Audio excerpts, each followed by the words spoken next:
So that's that. But either way, good afternoon this time. Good afternoon to somebody that's in here. Welcome back to another daily facts and stats show, Monday through Friday, 11 a.m. Eastern time, typically until no show Friday. A heads up, will not be a show on Friday.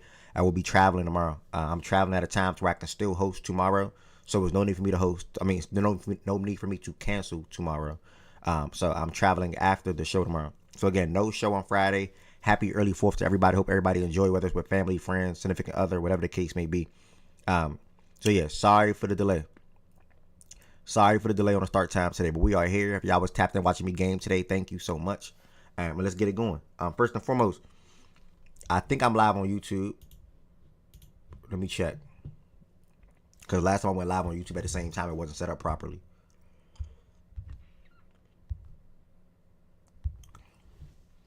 I think I'm live on YouTube, y'all, before I continue. Okay, I am live on YouTube. So cool. Let me see what it look like real quick.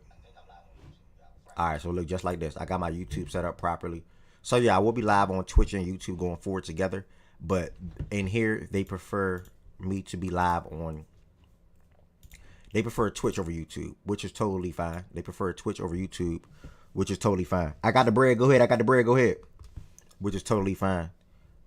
So... Let's go ahead and get into everything today. If I'm off the wall with introduction and things like that, my bad.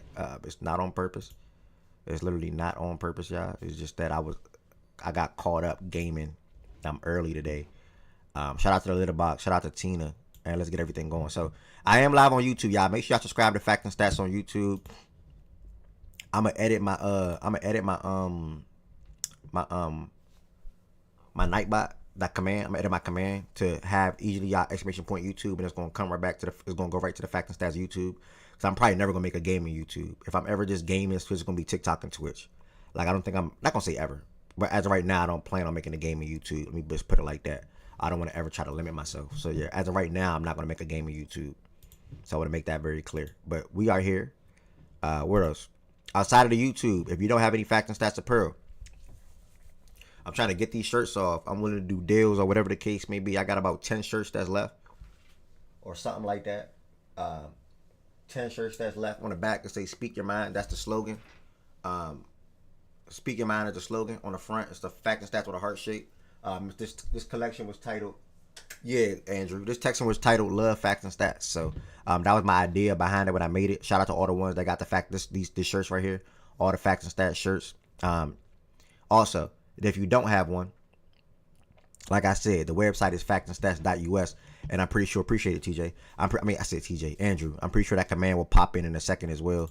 Also, while we live on Twitch, the way to join the stage on Twitch, and I'm surprised none of my commands popped in yet. The way to join the stage on Twitch, you have to do it through Discord. You have to join the Fact and Stats Discord and join the Twitch. I'm about to actually go in there, the voice channel right now myself. And that's how you join the stage on the Fact and Stats Discord. Through the Fact and Stats Discord, I'm sorry. What else? Talked about the website. Talked about the Fact and Stats Discord to join the stage.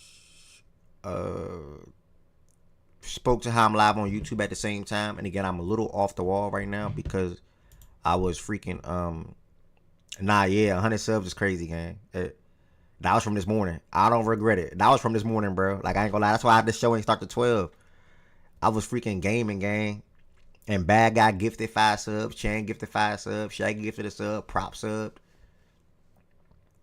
On top of me making bread. So today was a good day. Today feel like Friday for me. I ain't gonna lie.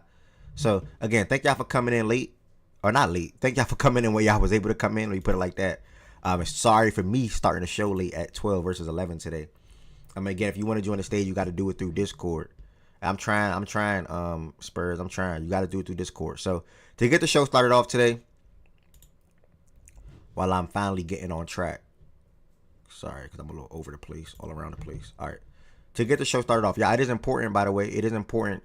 If you ever wondering when the show is going to start or where am I at or whatever the case may be, right? Whatever the case may be, whatever it is. Whatever it is, you must follow Facts and Stats on Twitter. You must follow Facts and Stats on Twitter. If I'm ever going to be late at 11 a.m. or if I'm ever going to run behind, or if I'm ever going to cancel a show, I'm always going to tweet it. I'm always going to tweet it. And as you can see here, It was a little rough today, but I tweeted 11:30 around like what 10:47, and then I tweeted again at 11:26, starting at by 12 p.m. We started right on at 12 p.m. So again, thank y'all for the support. We are finally here, and I'm pretty sure people probably be popping in. We averaged like 50 plus people yesterday, so that was a blessing. And I'm pretty sure Fact and Stats are going to continue to grow on the Twitch side of things. Again, outside of me doing the show, I do game. I'm pretty good at 2K. I'm average to decent at Madden. But yeah, y'all see me spending my time kicking some ass in those games. And I suck at Call of Duty, but I wish I was good at Call of Duty, so I play with my friends when I can. So follow the Twitch. Follow the Twitch. Make sure you follow the Twitter. Yeah, I'm a Twitch affiliate already. Make sure you follow the Twitch. I'm sorry. Follow the Twitch if you are in here. Follow the Twitter. Check out the website. And again, I'm willing to give deals to get these shirts off. Like buy one get one 50% off or something like that. Either way, check out the website, !website, and the website will pop up, factandstats.us. And then to get the show started, the last thing, if you want to extend your support for the platform, do not be afraid to hit that sub button as well. If you want to extend your support for the platform, do not be afraid to hit that sub button as we finally hit, not finally, because I wasn't rushing, I wasn't rushing or anything like that. But we did hit over 100 subs today. So that's a blessing, to be honest. It's a super duper blessing. Really can't do nothing but thank God for that. How fast I did it, probably the most impressive thing to me. But then again, y'all have been supporting me across all platforms, like literally Twitter Spaces. Right, that's the right there, the sub. Shout out to Jay Crummel. Twitter Spaces. Then we took it from Twitter Spaces to playback. What happened to the Grizzlies? Jaren Jackson out for how long? Oh, okay. We took it to playback. Then I took it to YouTube. He be reevaluated in 12 weeks. That's not bad. That's 3 months. That's not bad, brother.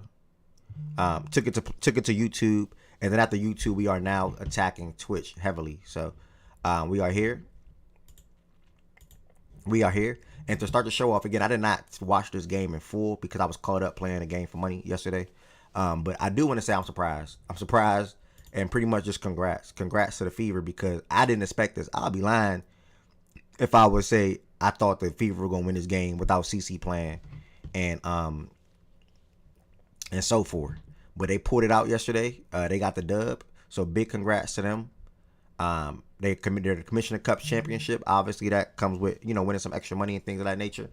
And again, I think the biggest thing about it was doing it without CC.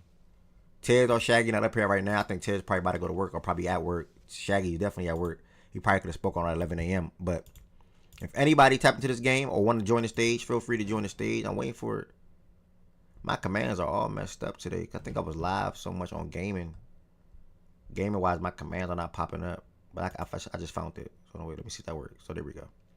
All right, if anybody want to join the stage, just to pin the message in the Twitch chat.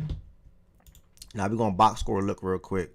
Natasha Howard looked like she had 16 and 12 with 2 steals. They said she was doing a hell of a job on Fee yesterday. I think Fee was 6 for 18. They said she was doing a hell of a job yesterday. So shout out to her. Then on top of that, Aaliyah Boston, and I'll circle back to it, Tez, whenever you can. Aaliyah Boston had 12 and 11 with 6 assists and 2 steals and 1 block.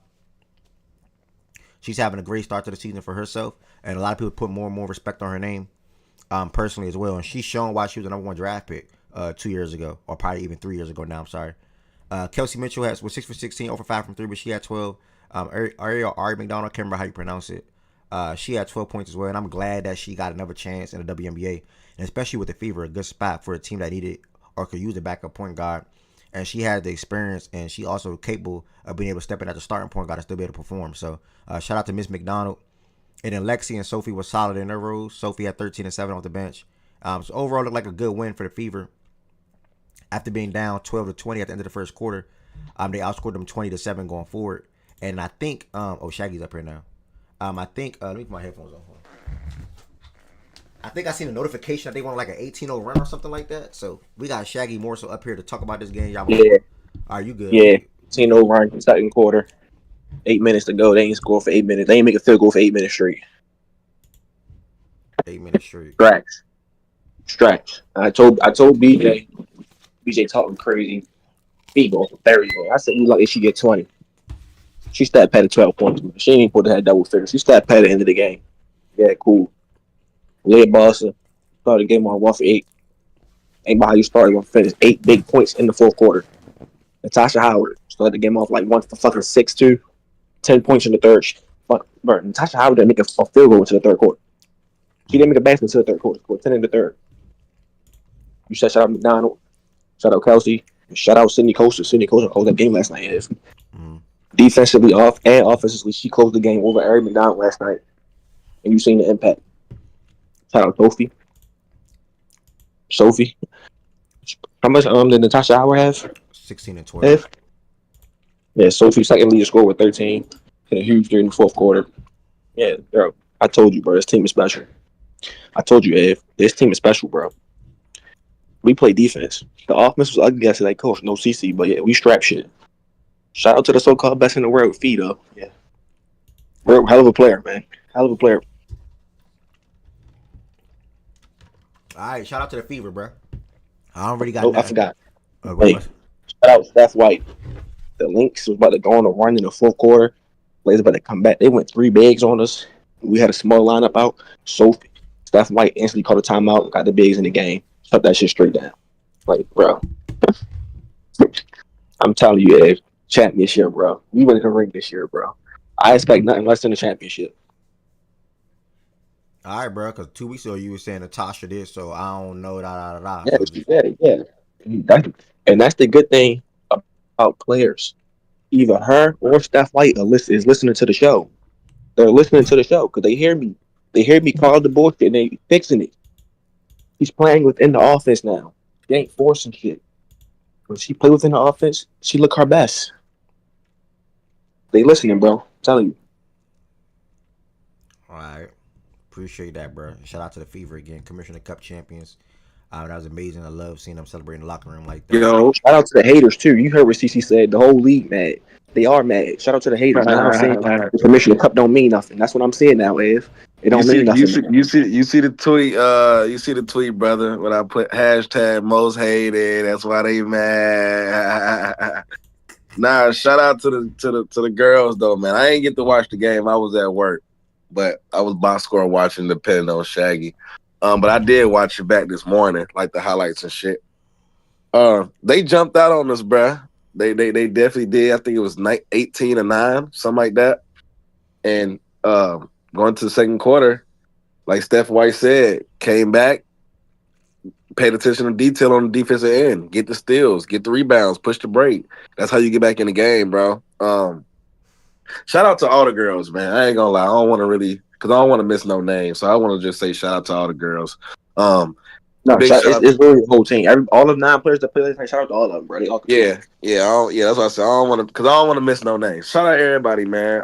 Shout out to Natasha for taking the MVP. And I know she didn't have her best game, but when I was watching the film this morning, man, shout out Aaliyah Boston just playing like a big, bro, like using her body, she knows she's the biggest on the court and she's playing like it. Like, shout out to her.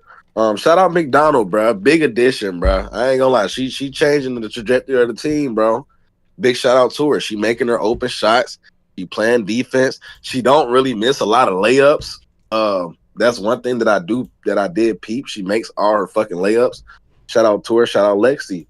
Shout out the girl. Shout out Sophie. Like, that was a collective team win, bro.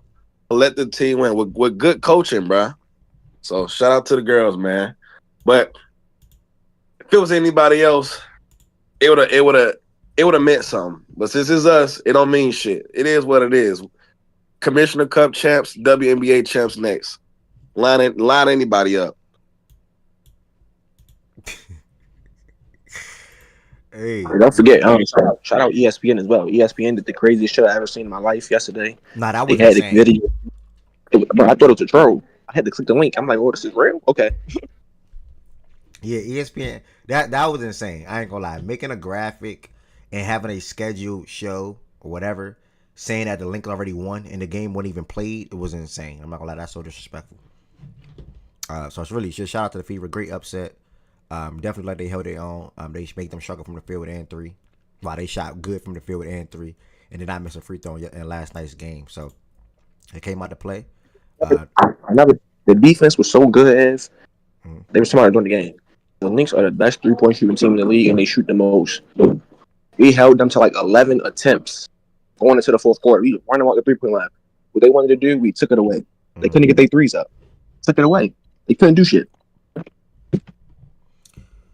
Shout out to the Fever, bro. Shout out to Shaggy and Tez for circling on this game last night. And I think who we got? Oh, we got D-Mac up here too.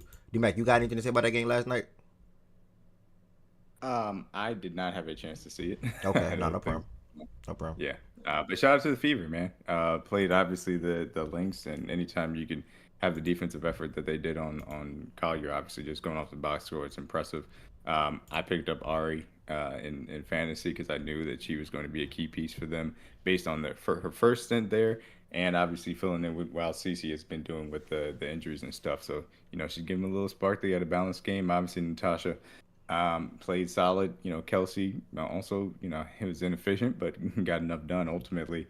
The Lynx are a team where if you're not hitting your threes, they struggle because we talked about kind of their secondary playmaking, especially from the backcourt position specifically. So obviously the Fever did a good job kind of limiting that and run them off the 3-point line, and it was effective. So shout out to the Fever. Obviously Catholic, Cup champions, and yeah. Yes, sir. The Lynx, their number 1, 2, and 3 option shot 11 for 39 at 28% clip. Sometimes the top option go cold. It just happens. The Lynx offensive sets weren't clicking. Okay, statology. Respect. Let me see. Hold on, y'all, because I gotta. So if the opposite set's not clicking, what a credit to the defense go. Come on now. If they ever in a series counting on Fee to beat us, good luck. That shit ain't never gonna work. That shit strap. Hold on, y'all. I'm editing something real quick. I can't edit it until I post it. I think. All right, I can't edit it until this show is over. All right, so yeah, shout out to the Fever, and again, I'm also live on YouTube as well. So shout out to the few y'all that's tapping on YouTube. I'm sorry, I gotta make sure I do continue to go live on both platforms. I got a new PC I think last week, so just reshuffling and resetting up things like that. But we are good to go now. Hit over 100 subscribers today. If you all want to extend your support for the platform, make sure y'all hit that subscribe button as well. And also to avoid the ads. Good thing about it, if you have Amazon Prime, you can subscribe through Amazon Prime and you get one free subscription. Is it a month? Is it a month, D-Mac? Like, can they re-subscribe every month with Amazon Prime, or is it like, how was that? Yeah, every single month you get access to one. And I believe it does do it automatically. So if you do it one time, then it's going to continue to keep doing it every single month. And again, free as long as you got obviously Amazon Prime. Good. So if you have Amazon Prime, y'all want to extend your support, you're not losing no money or you're not spending no money. If you have Amazon Prime, you want to sub through Amazon Prime, you just got to connect your Twitch account to your Amazon Prime account, and then we are good to go from there. Next, we're going to continue taking on down to things that's NBA related. It was tomorrow. Yesterday was a little more quiet than today. Yesterday was more quiet than Monday, but it was still some good moves taking place. So I think I want to say whenever the show comes back next week, whether that's Monday or Tuesday, due to me traveling again, no show on Friday. I will be traveling tomorrow, but I'm traveling after the show tomorrow, so that we're gonna be ranking free agency moves and Where the hell you going? winners and losers and things of that nature, all that type of stuff. So we'll be doing all that. I'm just traveling, bro, living a life game. Where though? Travel where? We're gonna be doing all that type of stuff. Next, we're gonna take it over to the NBA side of things, just to talk about some of the moves that took place yesterday. I'm gonna pivot from Shaq because Shaggy's on some other stuff. Like, I don't know what the hell you talking about. Bruh, asking where you going is a problem now? Okay. I just don't think that's necessary right now, bro.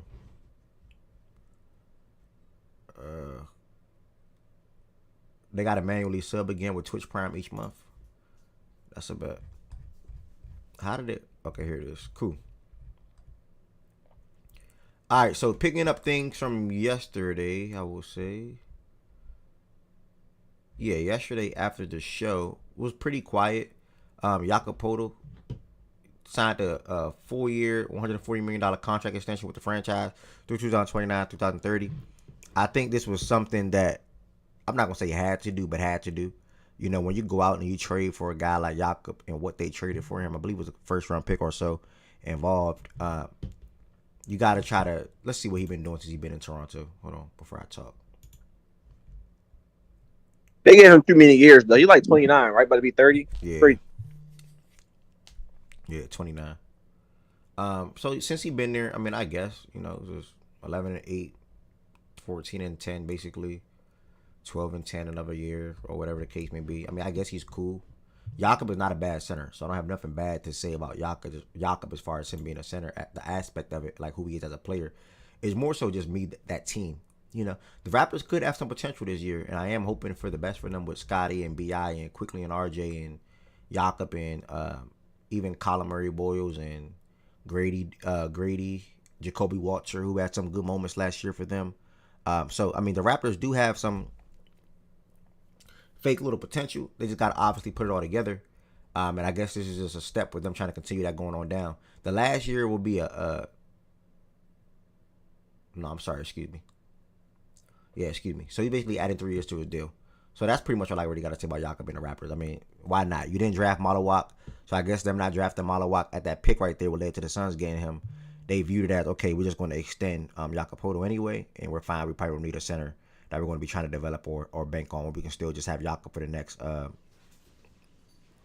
the next 3 to 4 years. So I guess that was our line of thinking on it. Next, Josh. Nothing really to say here. Josh, 2-year deal with the Celtics. Don't know what to expect out of the Celtics this year personally. Well, not really what to expect, but you know what to expect. What you don't know. That it's really how good JB and Derek White gonna be. Like how they gonna look without Tatum on the court. And maybe even losing Al Horford and Porzingis, like the spacing. What is their spacing going to look like as far as, you know, JB and Derek White and Tatum? Both guys already paid, right? Both of them already who? Derek White already paid, right? Yeah, they all paid. They paid Derek White this year, bro. They gonna play. They not going over 60 games this year. Who? Derek Games played wise. Yeah, they're not playing out of game. Could be true. Yeah, I ain't mad at that. Could be true.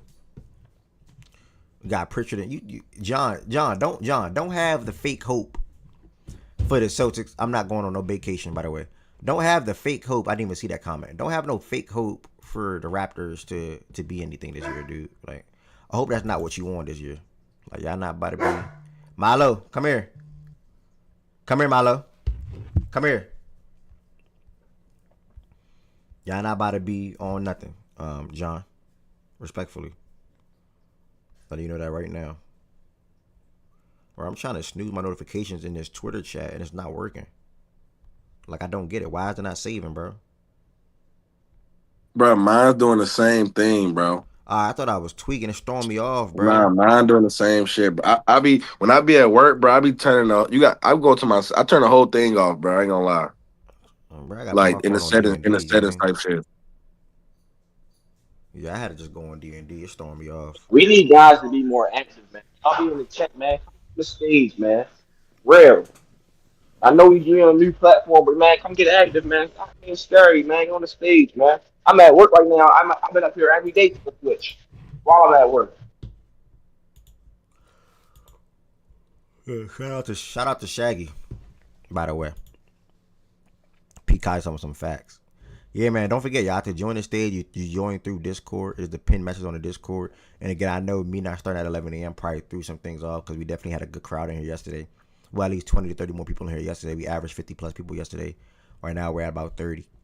But yeah, a lot of that was to me gaming this morning to start the show off. Next, this is another move that I love. I think Tim Hardaway Jr. made 196 threes last year or something like that.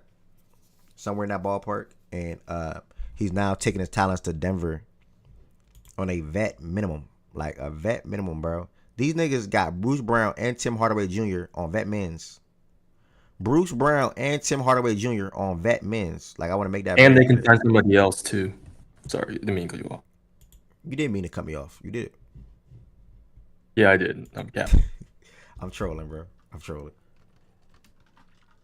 But yeah, but to cut you off, I'm going to talk about that. I really do like Denver's signings. And yeah, for me, they're a better team than OKC next season. Because if you watch that series of OKC versus Denver, their starting lineup was not the problem. It was just the bench. The bench couldn't do shit. Now you have a quality bench. You have shooters. You have spacing. You might have another MLE you can use that on. Listen, that OKC should be scared. Is all I'm saying. You know what I noticed about you Spurs, and I'm just my observations. Every time you bring up a team, you always speak on OKC. Like, why you always compare OKC to all these teams? Yeah, because Like, I stand on business. They're not repeating, bro. I've never been more confident about two nah, but teams not repeating. it The seems Eagles are not repeating, and OKC is not repeating. I'm telling you. it seemed personal though with them. Like, is it personal? It's not really a personal thing. I just think if you have to repeat, you have to be a super team, like the Chiefs. You have to be a super team, like Kevin Durant and the Warriors. Like teams don't repeat. You don't repeat unless you're built for it. Like this is just a repeating thing. I don't think teams will repeat unless you're actually built for it. And a lot of teams aren't built for it. So I'm standing on business regarding that. Now the Eagles one, that's personal. That's personal. Screw the Eagles. Yeah. But OKC, I just don't think they're a good enough team, bro. That's all this is. Nothing crazy off of that. Okay. You don't. Okay. I'm not mad at it. Yeah, I respect it. I mean, listen, the Denver had a chance to win that series. They obviously won 7. They starting lineup played really good basketball, and now you're being able to add 3 good guys off the bench. Not even just good guys, experienced guys. You know, even one of them that you won a championship with, and Bruce Brown, and then you got Valanciunas to back up, and then you got now Tim Hardaway Jr. The Denver needed more shooting. They needed more spacers. Tim Hardaway Jr. will be able to provide that for them. So being able to get him on a vet min while still being able to add somebody else to the roster is like a super duper plus for them. So I pretty much love the hell out of this acquisition for Denver. You know, and not saying Tim Hardaway Jr. is a crazy player or anything like that. He has his moments. He's inconsistent in some games and things like that, but he will still be a good shooter, probably more often than not, especially playing off of Jokic and Jamal Murray. So shout out to them. Next, you had the Clippers waive, and while I'm talking, if anybody want to stop me, by all means, feel free. The Clippers waived Drew Eubanks, who planned to sign with the Kings on a 1-year deal after he cleared the waivers. He had a $4.75 million non-guaranteed contract for 2025-2026 season. So he now is heading to Sacramento to be their new backup big man, with them losing Valanciunas to the Nuggets. And you said he's winning. Somebody said something? I'm sorry. Okay. Can you hear me? Yeah. Yeah, I did not know. Yeah, I did not know you could be on Discord and Twitch at the same time. It did not cut out. I didn't know that. I never tried. I just did. So You can be on Twitch and say that again. you can be on this. You can be on the stage and talking while you While in the Twitch chat. Yeah. Okay, bet. I know. So that's good then. Yeah, it works if you have a computer. It doesn't really work if you have a phone. But yeah, it works on the computer. That's what I do. I'm on my phone right now. He said, yes, I'm on my phone right now. All right. Next, Duncan Robinson. I saw a tweet yesterday, and this is the only reason why I'm mad, because I saw this tweet yesterday. And this is what I said yesterday, I think. Like, and it's just so true, bro. It's literally just so true. Like, shit like this. And it pisses you off because, like, when you know you probably gonna lose a player, you try to trade them. Right? You try to trade them. And this is what the Heat did. This is what the Heat did. These are all the players that we lost over the last couple of years, right? All the players we lost over the last couple of years. Duncan Robinson for nothing. I'm not counting Fonseca, whatever. That's basically nothing. Gabe to the Lakers for nothing. Free agency. Jay Crowder when he was good for us for nothing. PJ Tucker when he was good for us, Sixers, free agency, nothing. Caleb Martin, what's that, Sixers again? Sixers, free agency, nothing. To get off Goran Dragic, we traded Precious Achiuwa just for Kyle Lowry. And then when we wanted to trade Kyle Lowry, we traded Kyle Lowry and a first for Terry Rozier. Again, I'm going to repeat this. Did I want Lowry off the team? By all means. Yes, it was time for Lowry to get the hell off the team. But you traded a first for Kyle Lowry for Terry Rozier? The first part is the part that make me mad. You know what I'm saying? Terry Rozier not even a trade for a first 4 type of player, respectfully. That guy was getting empty buckets in Charlotte. And I guess that moved him. Was I happy about the trade at the time? Yes. I was happy to get Terry instead of Lowry, 1,000%. But the loss of that first round draft pick, it messes things up. We got Max Strus. We traded him to Cleveland and signed a trade for a second. And then we traded Jimmy because he wanted out, obviously. We also then went out to extend him like the Warriors did at that amount. For Wiggins. Cleveland Martin thing, though, it's not really. You can't be mad at that. He didn't. He turned down some money with y'all, and he fucked himself No, over. he made more money. Sixers gave him a bigger offer. We didn't go over like 7 or 8 million, I think. No, I'm talking about no. So before that, he turned down an offer Yeah, from because he y'all. knew he was gonna make more money. I think at the end of the day, even he did turn down an offer during the season, but I think he still made more money with that Sixers offer though. I don't think he did, bro. I think he missed out on money. I I don't think that's think how it I was. got. I think I might got to look back into that. Either I way, think he missed it. Somebody in the chat would know. He ended up missing out on money. Remember, everybody kept telling me he should fire his agent. He yeah. missed out on Q money. Sim said they gave him more. We gave him more, and he wanted to play with Harden. Huh? Bro, I'm telling you, y'all gave him. Well, not y'all, but the Sixers gave him more at the time, and I think we offered him probably like a Yeah, 40. wanted to play with Harden. Bro, everybody knew Harden was gone. Well, you can vouch for Q Sim when you talking about. Just remember, he turned down the offer from y'all. I remember everybody kept saying he fucked himself over. Savannah said it was about the same. Q Sim says like 11 versus 8, and I think that's true. I think it was 11 versus 8 because Gabe got like if I remember correctly, Gabe got like 9 or like 11. I want to say something like that.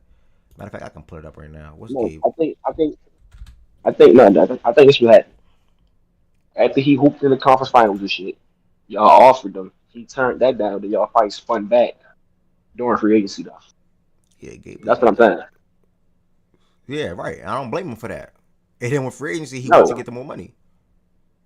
no, bro. You confusing yourself again. You No, I'm confusing not. yourself. You just I said know we won. Okay, fine 11-10. I think y'all offered him during the season the more money, and he turned the more money down. I think that's what happened, man. And then once his Savannah just season was said we over, offered 45 over 65 over 5 years. So that's what 11. Am I mistaken if I'm doing that correctly? No, that's not 11. I'm tweaking. My that's bad. That's 6. That's that's 12 I and a mean half. that's That's like 12 12, and a half, something 12, like that. Yeah, 12. Yeah. my bad. He he offered to Caleb. He offered to Caleb Martin. Unless you offer more than Philly offer.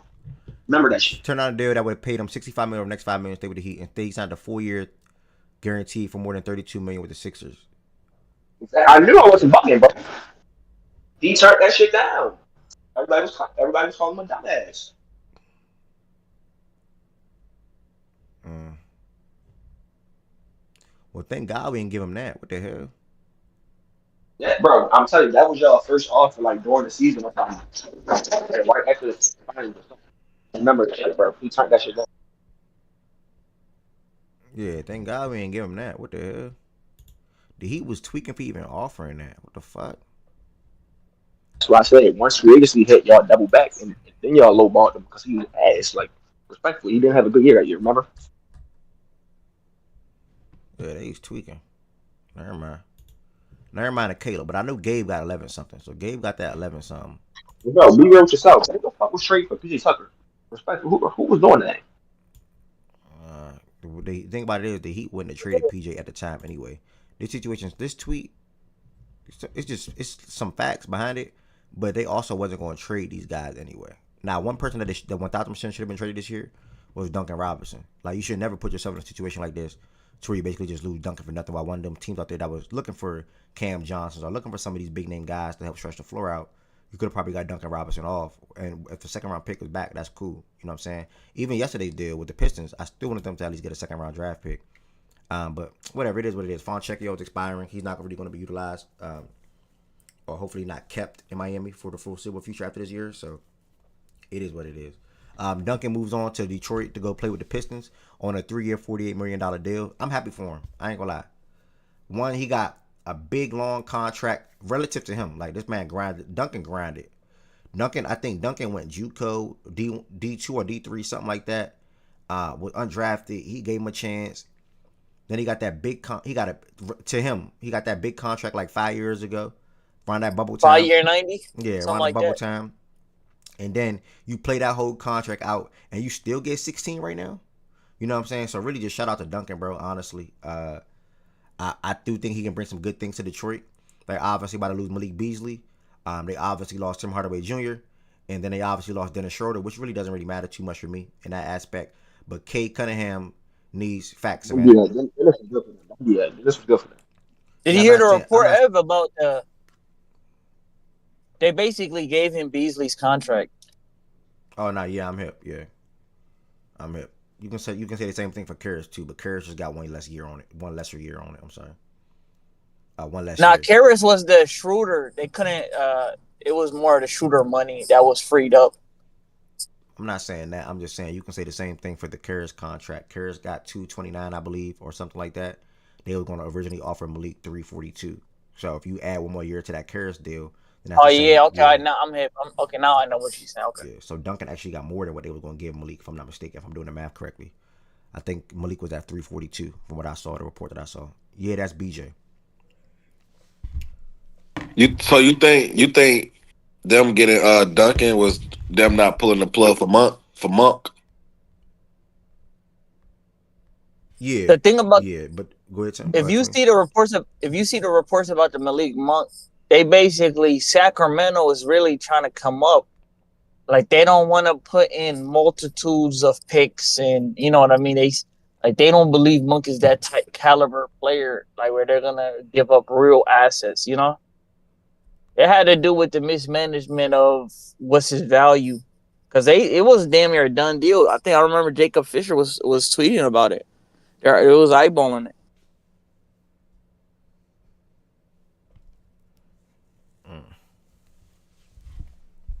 Yeah. So Tim just won, by the way. yeah, I'm hip. But yeah, I mean, either way, I'm happy for Duncan. Regardless, listen, we had a lot of good times, a lot of good years in Miami, and I appreciate everything that he brought to Heat culture and even the offense. The dribble handoff, the action that he has with Bam, how he evolved as a playmaker. So I'm super duper happy for Duncan in that aspect, and I do think he can go to Detroit and bring some of that similar experience that Malik and Tim brought. Brought. He played in 2 NBA finals. He's been in conference finals back to back. He's been in the playoffs damn near his whole career. So. Yeah, his whole career. Yeah, pretty much. So, I think Detroit, Cade was able to average 25, 6, and 9 because he had the space. I think Tim won by like 10. Cade was able to average that because he had spacing around him and being able to bring Karras and Duncan in. Now Karras is not as consistent or not that good of a shooter as Duncan, but it's the two different guards. Karras is more of like a self-creator guy. Can take guys in isolation situations, things of that nature, like a microwave, while Duncan can run around all the court, coming off pin downs, floppy actions, dribble handoffs, things of that nature. So, two different dynamics, two good acquisitions for Detroit, making up the loss for losing Malik and Tim Hardaway Jr. So, I love the signing, and I'm wishing Duncan the best in Detroit. While the Heat getting back Simone Fontecchio, then I already have no comments on that. So, 6'7" guy can shoot the ball, but I don't know if he plays, he plays. If he don't, he don't. That's pretty much all I got to say about it. Lastly, Trey Mann. Trey Mann agreed to a 3-year, $24 million deal to come back to the Hornets. I definitely thought he was about to go elsewhere. The Hornets now have Colin Sexton and Trey Mann on top of having, I think that's it for them from the backup guard perspective. If Con is starting, which I have to assume. They also have Pat Connaughton coming in and Mason Plumlee. While still having Josh Green for defensive purpose, while still having Grant Williams, who was buns last year, but got hurt, missed the season, and still having Nick Smith. The Hornets can be okay. The Hornets definitely should be better than what they was last year. I think they made good moves and good acquisitions. They won 19 games last year, and I would have to assume they'll be at about 25 or more range, somewhere in that ballpark this year coming up. The East, hopefully, is trending in the better direction. That is a lot of guards. The East, hopefully. Yeah, Shannon just said the same thing. They definitely got hella guards. Do you not understand it from their aspect though? Like, they guys get hurt every damn year, so it's like, and they always got to go pick up fucking free agents and try to, get on the team and at least play. Like, they guys always hurt. So I'm gonna be honest. I think they looking at that too. Like, if guys get hurt, we don't gotta constantly go to free agents. We already got guys on the roster on the bench that can, we ain't gotta go spend unnecessary money for just for them to get the hell out the team in the very next year. And so it is a lot of guards, but I understand it though. I ain't gonna lie. I don't even think it's a lot of guards because I view Khan and B Mill as wings, right? However people want to do the thing, like me, it's just wings, guards, bigs. Like wings, guards. If you want to go wing guard, forward, big, cool. But I view Khan and B Mill as wings. Like when you look at the ball handlers on their team, it's 3 for me. I get a glimpse of B Mill. It's LaMelo, Colin, and Trey. Those 3 guards can all still play because both Colin and Trey are both combo guards. They can come off the bench for LaMelo, come off the bench for B Mill, or whoever they put at the 2, B Mill or Connor, really don't matter. Come off the bench for either one of them guys and still be able to play basketball. So I don't think it's too many guards personally for me. I think Colin and Trey Man both can still come off the bench and be productive. And when was it ever a problem to have multiple ball handlers? Like I think, I don't see that problem at all. I think this is And that's what the NBA going to, bro. You gotta have multiple ball handlers, bro. You got to. I'm with you. I mean, from looking at it depth chart wise, like if you just looking at the depth chart right here, like yeah, it does look that way. But to your point, like Khan and B Mill can go wing. Like they don't gotta be, they don't gotta be the ball handler. They don't gotta be the guards. They can play the 3. Yeah. 1, 2 is still up in the air. Exactly. LaMelo, Colin, Trey Man, and however you feel about what you think Khan can be like. But other than that, bro, I understand it. To me personally, right. And then say LaMelo get hurt again. Now what? Say B Mill get hurt again. Now what? Now where you go? You got the depth now. I think they just got enough guards, bro. Honestly. Yeah, Khan did play guard at Duke, but I do not think Khan will be guard at Charlotte. I think because Khan is not going to operate as a guard at Charlotte because he's not going to have the ball more than B Mill. Khan's going to be off the ball more than B Mill and LaMelo. So if you off the ball more, therefore you're then a wing. Khan is not going to be operating as the secondary creator in the starting lineup or secondary ball handler. That'll be Brandon Miller. And if I'm wrong, I'm wrong. But if I had to assume right now, I think it'd probably be Brandon Miller. I think Khan be operating off the ball, moving around, things like that. So, I mean, but listen, B Mill and Khan, they both can be the 2 or the 3. Literally, both of them. They both can be the 2 or the 3. It really don't matter. So, I think they got a good problem to have. I love their situation. I never said they all not gonna get ball time. I said B Mill and LaMelo would definitely have the ball more than Khan, especially B Mill.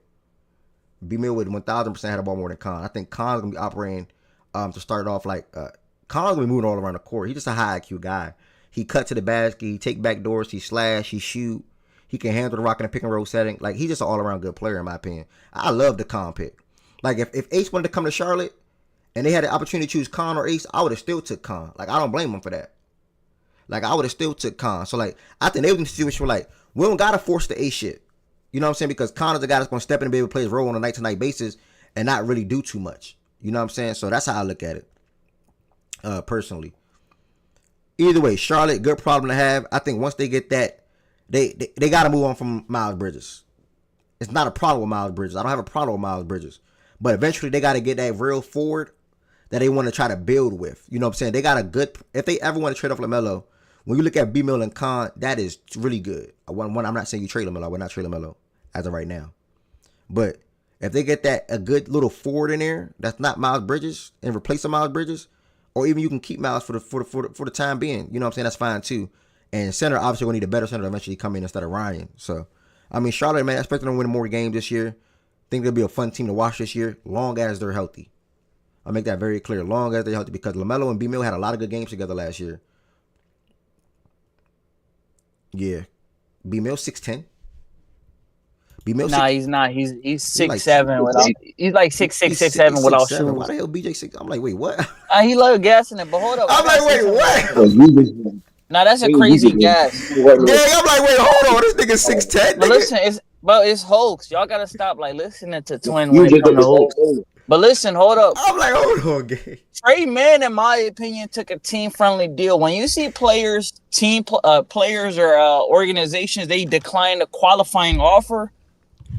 Usually, you don't get that number times 3, like for multitude of years. Like in my opinion, the year he had 7 annually is a steal. 8 21 for 3.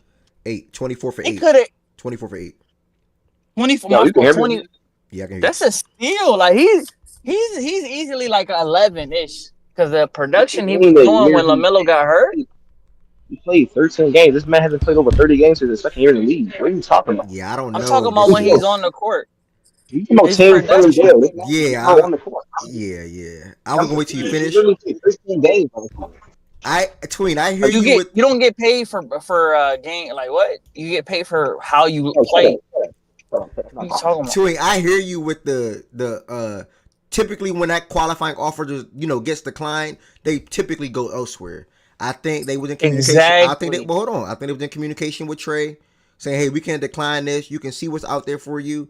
If nothing's out there for you, then we will bring you back on a deal that I think you're worth at the time because you have not proven anything yet. You had moments. Don't get me wrong. Trey Man had moments in OKC. He had moments, but then we all know how the SGA and Josh Giddey and stuff like that thing happened. He got panned out, right?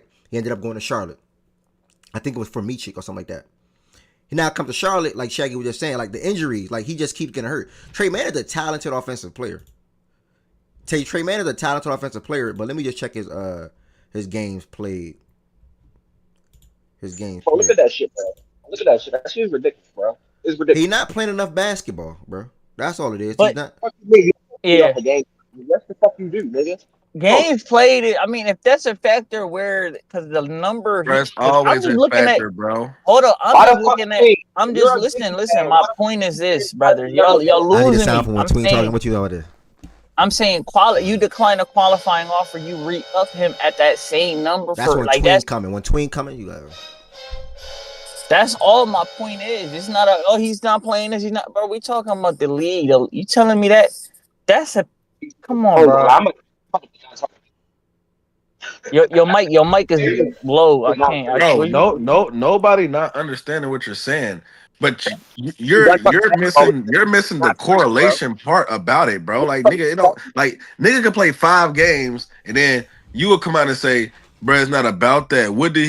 It's about what he's doing on the court, nigga. It's correlation. He averaged 30 in those 5 games. Like, come on, nigga, it's correlation to the money you're getting, bro. Y'all dragging it, bro. 5 to 13, bro. That ain't out of an 82 game sample. 5 to 13 ain't that goddamn far apart, my nigga. You're still trying to put it together. Oh, what did he do, nigga? No, nigga, it's 82 games. He played 13. That has to do with some of your money, bro. That's part of contracts, bro. Niggas look into shit like that. Not about what the hell you did out of 13 out of 82 games.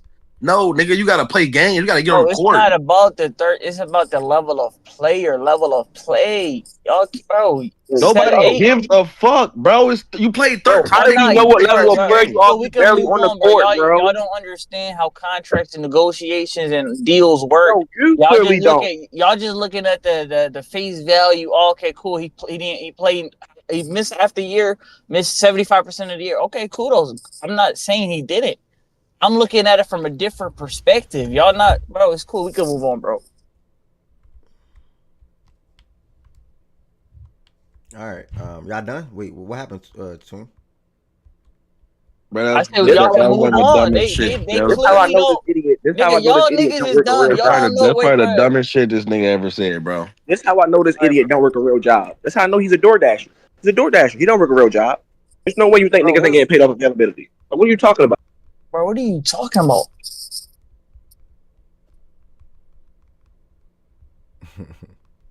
Can I ask you a question there, Tween?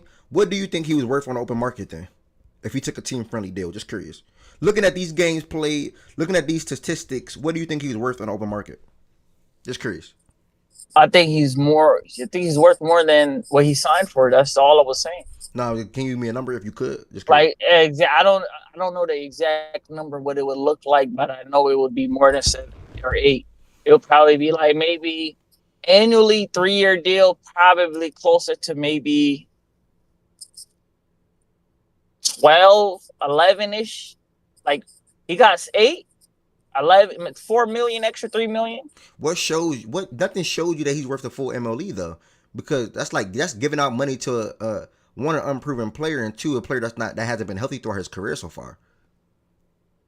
Oh, for the last 3-4 years. You're not looking at it like that, bro. You're looking at it when he on the court, bro. I'm looking at it from what the market says, what type of player I think he can be and what he showcased. Because you get paid for what you can ultimately be. You're gonna be on the Bucks for 3 years. I think in the next 2 or 3 years, he's gonna well exceed this contract. We're gonna look back at this contract like, Bro, he only making this much money, and then y'all dumbass niggas, oh yeah, So nigga, let him wait. do it though. Like nigga, That's all I'm saying. let him oversee this contract. Let him do That's that, what I'm bro. saying. In That's the not what you're saying. That's not what you're saying. foreseeable future, this contract is gonna look like a steal because I think he's way better than That's the gas. dollar amount he signed for. That's That's all gas. I was saying. I think that's gas.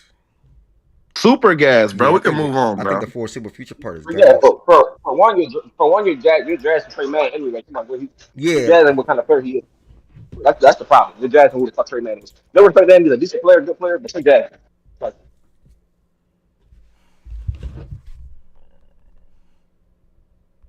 all right.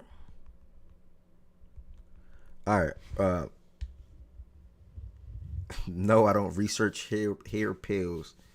Yo, you just be like trolling. Like you think I'm just researching hair pills? I'm not ashamed of my shape up, dog. I'm not ashamed of my hair. All right, shout out to Trey Man though. Shout out to Trey Man, and shout out to the Hornets for keeping him in the fold as well. If I was ashamed, y'all, I wear hats 24/7. I ain't wearing no hats. Fuck that. Wait. I got pictures with hats. I don't mind wearing hats. I think wearing hats actually look sweet. It look cool. So I got nothing against hats, by the way. I'll make that clear.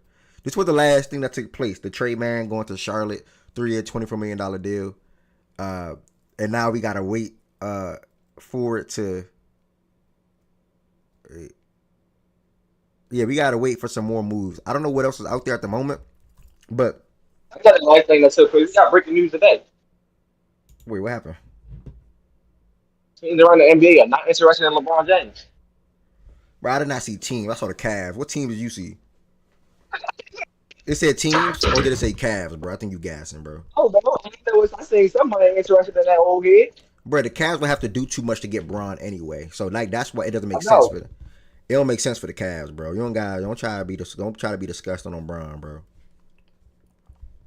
Braun is the GOAT and Braun is your GOAT. So come on now. I mean, but with the way the East looking, you won't want to pair Braun, Mobley, and he makes just say fuck it. No, you can't do that. Ain't nothing in life Okay. guaranteed.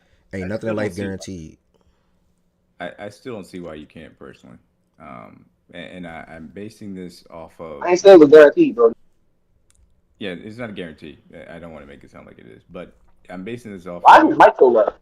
Yeah, you are low, D-Man. Oh. Yeah, I can hear you good though. That's him. Go ahead. Okay. No, I think I'm basing this off of the conversations that we've had prior about DG being a piece that maybe could be moved, and Allen being particularly, expendable in general. I think Hunter would be the piece that we would be tough to obviously lose.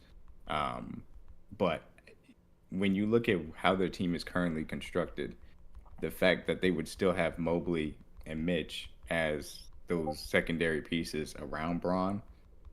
If there was and again, I would have to see the deal and see what else would have to be put in, what else they could get back, et cetera, because obviously there were hoops to jump through based on the apron. But I do think that there's a pathway in which you can get Braun on this team, the secondary ball handling that he brings, with Mitch still being the primary offensive engine, how the team is still constructed around those guys, especially with Mobley's defensive value, in which you could say, hey, I'm pushing the accelerator down button to go ahead and go after this East that we feel like is wide open for them to take advantage of it.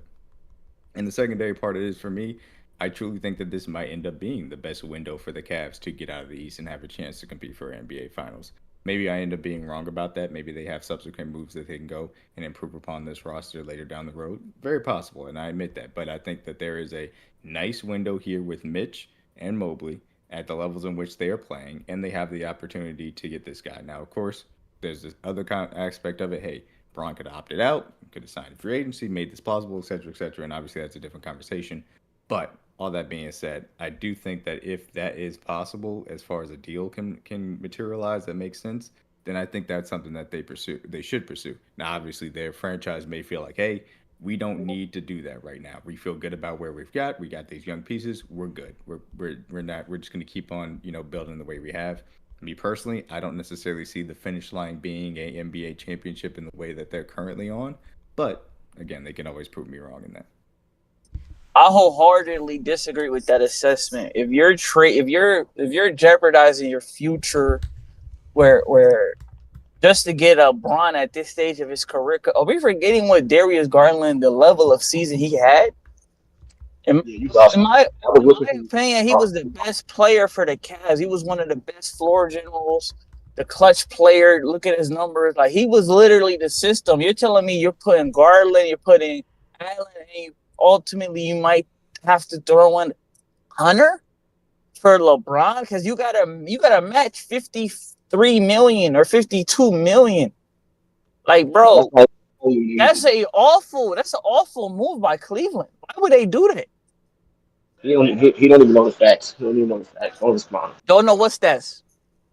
You say you don't know his facts. I don't know the facts. No, but Tween, let me just ask you: is Darius Garland a playoff dropper or a playoff riser? I mean, in a limited 2-3 year playoff, if you want to use the playing game too, I would probably say he's a dropper just because of the injuries. He's never really had a healthy playoff run. We see every year the jaw injury. He wired his jaw against the Knicks. It's literally the Julius Randle situation. Literally the same. Julius Randle, people was telling me he's not a playoff guy. I was saying every year he has a hip injury, he has a shoulder fucking surgery. Every year he's in the playoffs, he's literally banged up, not 100%. And if you want to say Garland's a player,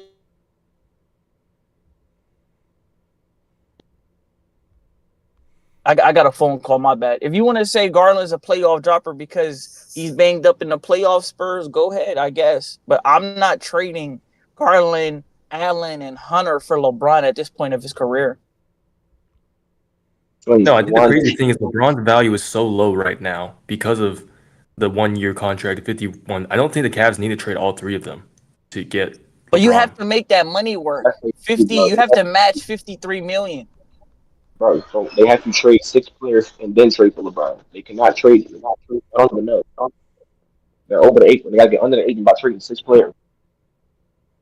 Like that, bruh, I'm not doing that. Are you doing that, Shaggy? Hell no. That's what I'm saying. Okay, I don't know what D-Mac yeah. was talking about. Like, why would Cleveland jeopardize their future for LeBron at 40? Maybe take a 1+1 deal. Maybe if they want to extend him, like, how much years do you think he has ultimately? Do you think LeBron is all NBA level? I think this might be his last year. Yeah, I think this might be LeBron's last year. Why am I jeopardizing my future? Because it's your best chance at winning a ring. That's my opinion. No, it's not. I think Kevin Durant was their best chance because I think KD, he can ultimately fit seamlessly in a month, and you could. It didn't have to take up all these players to. You feel me? I think Bron. I don't think that's the direction they go. I would rather pivot to a different guy, maybe a Giannis, maybe to another. That type of player that can be available. Maybe I still think LeBron is still insanely good at the age of 40, and he would if you didn't remove anybody from the Cavs roster and add LeBron, and yeah, that's an instant of ring in my opinion. But also, I guess a better destination might be Dallas. If I'm Dallas, maybe you think about trading PJ Washington and Klay Thompson, and then is there another contract for LeBron that might work for Dallas? Would they do that? I don't know because Dallas has the 2 timeline things with Cooper Flag and stuff, but I could see that working with AD, LeBron, Kyrie, and all those people. That might make sense, but I don't know. The best situation is probably a swap with Sixers because they want to get off PG. He's in that max spot. He's expendable. That's probably the best route if you want to go to the Sixers. The Lakers have no reason to take on PG's contract, though. I know, but the Lakers have no reason. Like the Lakers have reason to take on PG Washington. The Sixers have young players like picks and they can do a lot of interesting stuff. They don't really have picks. The young players that they have, they don't have unprotected 2029. That's what I'm talking about, like them type picks. Yeah, that's not it's not worth it to take on PG's contract. PG has 3 more years left? Yeah. I mean, I think PG next to Luka. I think if the Lakers are looking at LeBron as an expiring contract, there's no reason to take on that deal. That's probably the best case scenario where I'm saying LeBron can plug and play the best realistic team that doesn't have to trade a lot to get him. You know what I mean? you got to look at what the max contracts look like to match that. You're not trading him for Larry Marketing, and LeBron's not playing in Utah. He has a no trade clause. You know, he has to go somewhere he envisions to play. You know what I mean? And you also can't give up Garland and young talent that's all stars. You know what I mean? It got to be a. I don't see why you can't if we're already because again the thing that came with the Rockets trading off, it was like, oh well, the Rockets could go and trade for DG, and I was like, well, why would the Cavs trade DG? DG is not necessarily the thing that's going to get the Cavs over the top. I don't understand why all of a sudden that feeling on DG has flipped when Braun is the thing that you would be getting back in this case. I don't think Bron and KD are the same. Like, I mean, I don't know. I gotta think about that. Give me a second. The thing for me, I understand the trepidation as far as giving up the young talent for Braun. I completely get it, and again, it depends on how you view Braun and how you view that young talent. The way in which I view what DG brings to the team, I think Braun brings that value plus some as far as that's concerned, and. You talk about where Allen fits in. Can you get a big man to give you serviceable minutes from that standpoint? People had talked about, hey, Mobley at the 5 is probably a better way forward for the Cavs in general. Yo, Spurs, mute up real quick. Echo. And the aspect of Hunter, that's a question mark. I don't think it's something that sneezes at by any means. I won't act like it isn't. To say that the Mavs, by the way, the Mavs don't have the salaries to make it work. It's basically impossible. And I was missing y'all YouTube comments. My bad, y'all. My bad. Go ahead, D-Mac. My bad. No, you're good. I think you add up Clay, Daniel, and PJ. They're still short by a good bit. Hold on. The New York Knicks are expected to land 2-time NBA head coach of the year, Mike Brown, as the franchise next head coach. Okay. The Knicks have hired Mike Brown. Okay. Hired? Yeah, hired. Did I say that? Yeah, you said fired. It's cool though. Oh, my fault. But no, I think it's very difficult to find a Braun landing spot. I will not disagree with that at all. I just think that the Cavs is one that does. Yeah, let's. Why don't you contract?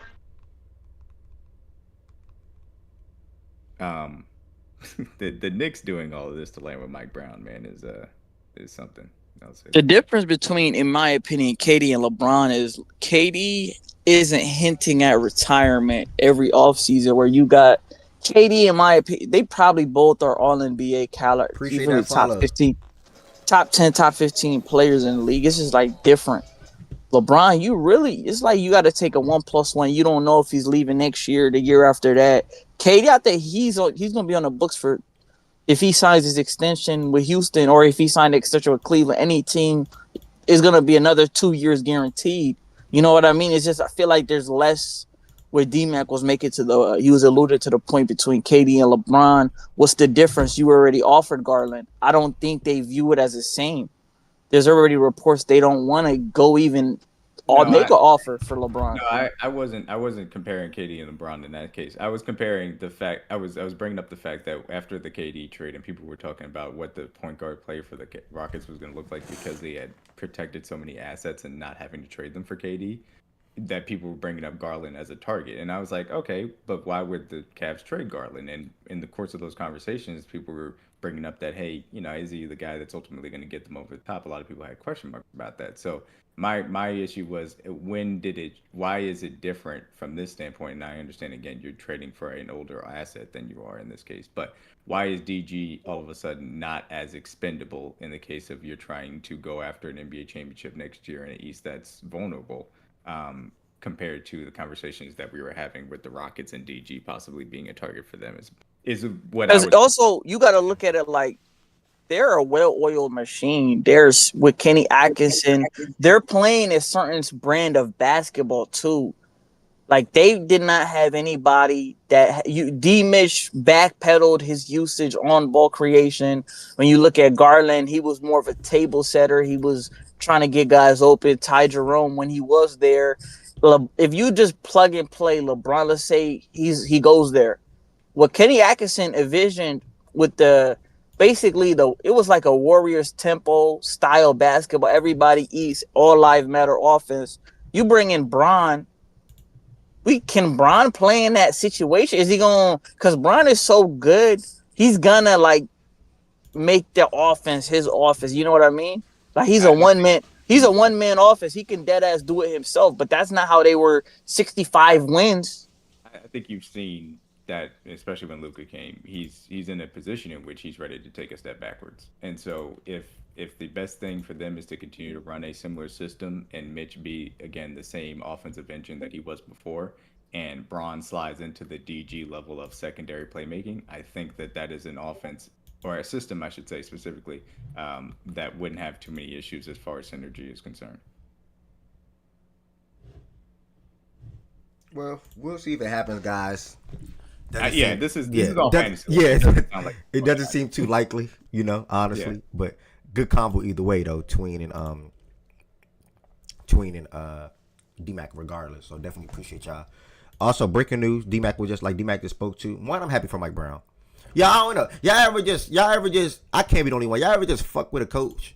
Like I just fuck with Mike Brown, and the reason why I fuck with Mike Brown because this shit go back from 15 years ago, 17 years ago, when he was LeBron James coach. Like when he was LeBron coach, I fucked with Mike Brown. You know what I'm saying? Like I genuinely like Mike Brown. I liked him coming back, getting another job with the Kings. I feel like he was a coach somewhere before that, if I'm not mistaken. Did he coach on the? I don't want to talk. I think he was assistant with coach. A lot of assistant with the Warriors? he was. Okay, yeah. So Mike Brown, like I'm super duper happy for him. And then his last one, he got fired from the Kings for whatever reason. Even that was jank to me. Now I'm not saying he good. I just whatever you think about him. I like Mike Brown though, and I just fuck with Mike Brown. Yeah, you know what I'm saying. So, I agree with Ed's point where his firing was ultimately just not in the good light. He carried a team practice that night. He was trying to fly back, driving back to the team plane, and that's just like you can't. Sacramento. I'm looking at everything what he was doing. Mike Brown was a good coach in my eyes. Yeah, I agree. I like Mike Brown. And I think he'll be a good coach for New York, man. Really, I really do. He's a player's coach kind of guy. He's a great leader, in my opinion. And he also has a different coaching style from Tom Thibodeau. And I think he's going to get a lot of guys involved. And he's going to play who needs to be played. And I'll make this clear, like the Knicks still have two good acquisitions off their bench this past season. I mean, for this season upcoming. And that's Jordan Clarkson and Yabusele.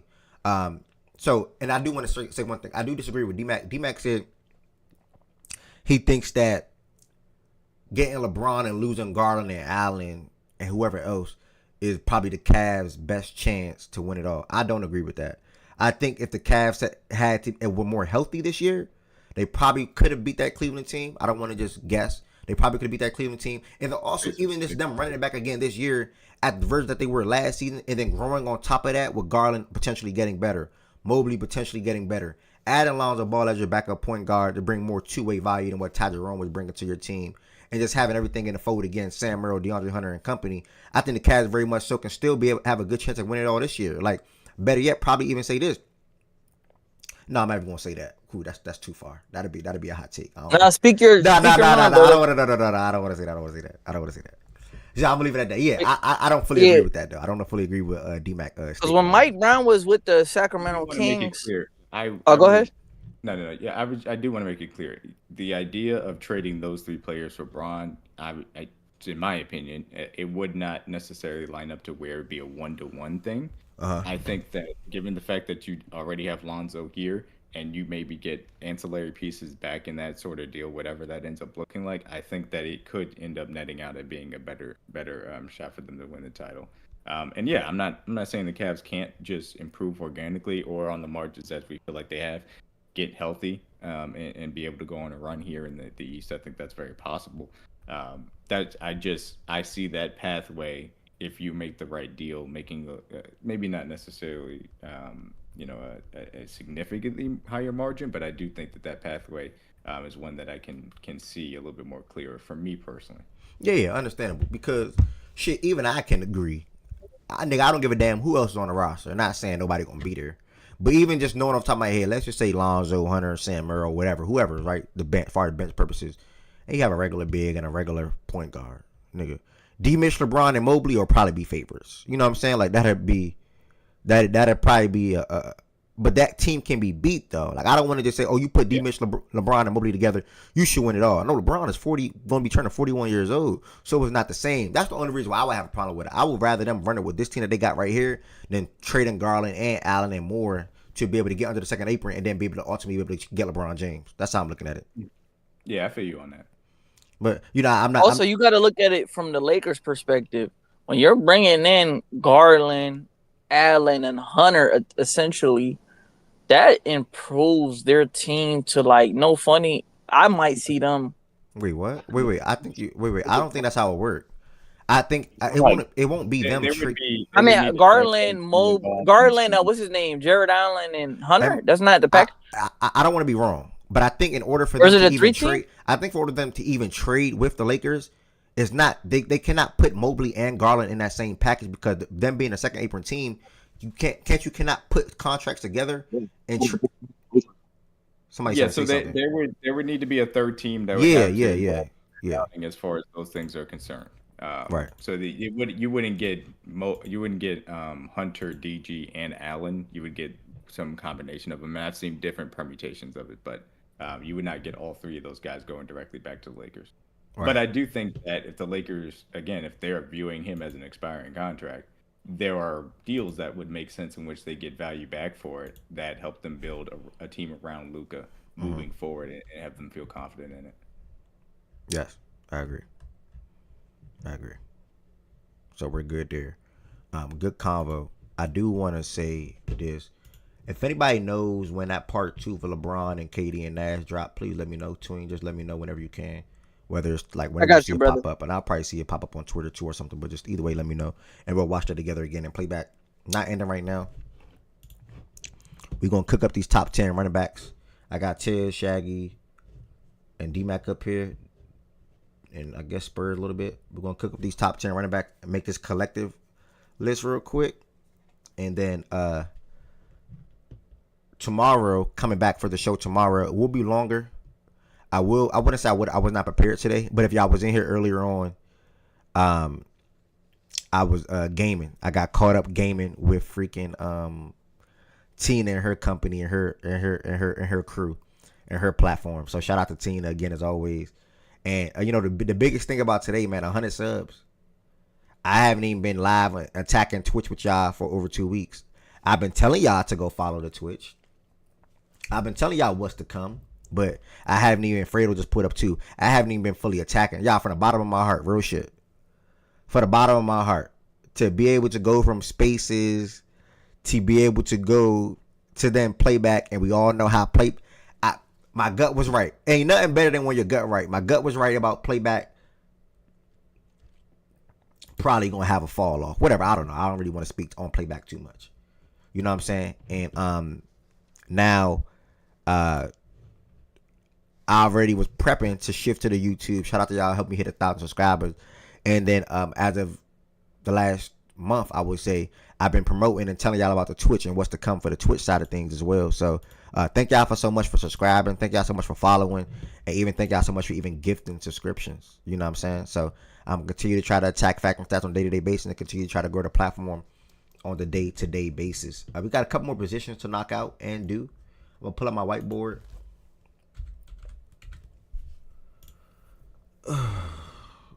Oh, and the thing before we start the list, right?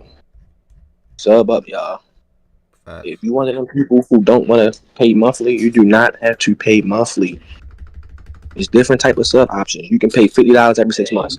After my subscription up in like a week or two, I'm paying $50 every 6 months. I'm switching my shit. I hate paying shit monthly. Every 6 months, different options. You can do 3 months, 6 months, a year. Different options, y'all. So go sub up. Go look at that shit. Different tiers. Shout out to Black with Shaggy saying that. Shout out to Black. Black was like one of the first one. Black was the first one today that did a 6 month subscription. It actually makes sense from a mathematics standpoint. If you know you're gonna be subbing every month, it does make sense to do that route because you can save yourself some money. And y'all know how subscriptions work. It's like shit. Even StreamYard too. It's even PlayStation. If y'all got a PlayStation, see me, I got a problem with PlayStation. My dumb ass freaking I do the month to month shit on PlayStation. When in reality, I shouldn't.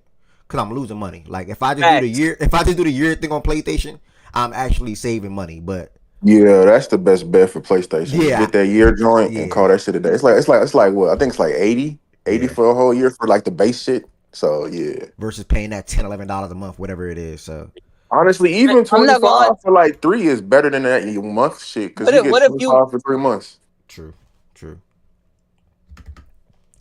Somebody just put Prime. Oh, Drew, I don't know how to do that Prime thing, bro. I don't know how to get the Prime link. To be honest with you, I don't know how to do that. you can Google it, it pops up. I was looking for it the other night. 3 is definitely better.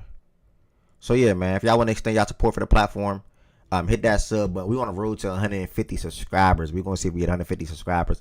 I'm traveling tomorrow. I'm probably gonna go live on one of my days out there. We'll see. I'm going to Arizona again.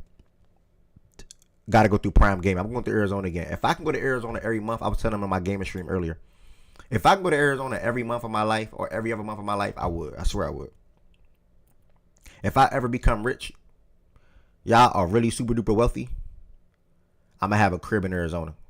I told myself this when I was living out there. If I ever become rich or super duper wealthy, I'm literally going to have a home in Arizona. And that's going to be like my fall winter home, you know what I'm saying, something like that. So that's one of my goals.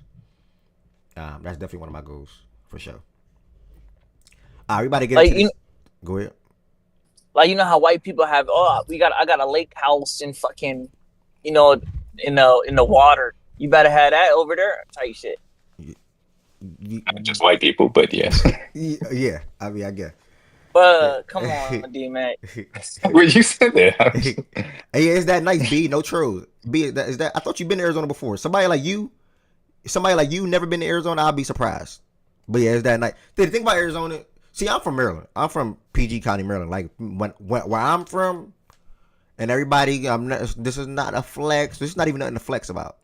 Where I'm from, you see hood shit. Like you see trenches, you see bandos, you see graffiti, you see niggas posted up on the blocks, you see shit like that. You know what I'm saying? You see junkies, you see shit like that, right? You know what I'm saying? Where I'm from. Going to Arizona and living in the cities in Arizona, like Goodyear or Tempe or Scottsdale or Phoenix, right? All these different cities, you don't see stuff like that. So me, it was different, like, cause you see the palm trees, you see all the mountains, the nice scenery, like you see all that type of stuff. So, you know, it's easy for me to fall in love with it from where I'm from, what I'm accustomed to, or what I'm used to seeing all my life, pretty much for the most part. So It is very That's how I beautiful. felt about out of high school when I went to Cali, bro. I believe I it. ain't gonna lie. It's like it's different, gang. It's a better. Why like, dude just try to it jazz look up PG better, County bro. like that? I'm not jazzing up PG County, gang. Where I'm from, I'm not jazzing it up. I'm dead serious. Where I'm from, I'm dead. Like I said, we I done grew been in up in PG County. Temple Hills. We definitely rolled through PG I grew though. up in A Temple lot of gated Hills. communities, I gated grew homes, up. It depends on what part of PG County y'all talking about, bruh. But a lot of gated apartment complexes. Like, come nah, on. I grew up in Temple Hills and District Heights, Forestville area. Ain't really not too much good about that area, personally. And then I went to Largo High School. Largo is more of a better area, but still, you know what I'm saying. But yeah, Yeah, I mean it is really because growing up on the East Coast, you don't see those sorts of things. yeah, But to just go out East there and Coast see the period. mountains and Facts, stuff, it's amazing. facts. So yeah, it's beautiful. It's definitely beautiful. What got me before you go? What got me when I was in Cali for them years? What got me was from leaving here and going somewhere where it's so diverse. Like you see so many different Yeah. Niggas, culture of people. Like niggas you ain't really got ride through nowhere, bruh. Y'all ain't really ride through nowhere, bruh. Oh my God, this Yeah, I don't know where the hell they rolled through to. I said rolled through to. Like, congratulations, bro. Y'all rolling all the nice areas, bro. Y'all ain't really going no drink areas, bro. Gang, BJ, for one, we was in a comfort complex where you had to get buzzed in at the gates to even get in the complex. That's gang. not a drink area. What You wanna, complex that's a is good that? Who was area. y'all pull up Niggas had on? to buzz us in, gang. Are y'all talking We had to about? get Are y'all buzzed talking about? in Are to y'all go in talking the about complex. low? Not the building. You talking about We had to low? get buzzed to go in the complex. Low living Laurel, Nah, gang. that's not his. Okay, that's not low. Okay. No, All right. no. That's something else. That's not his spot. Nah. But that was a good spot too, where they was at. Yeah, man. Like that wasn't Jank's spot. All right, bro. Shout out PG County though. I love PG County. Now, you know what I mean, you can ride in the jank spots where, you know what I mean, if they don't know that car, it's over for you. Bro, It's over for you. All calm right, down. bro. All right, Calm bro. All right, bro. All right, down. bro. Guys, come on. You doing a Y'all lot. not like that. Hey, bro. I'm not in no type of competition, bro. I'm just letting you know. Bro. Y'all rolling the good areas, bro. Y'all ain't sit around and parlay in no, you know what I mean, no regular areas.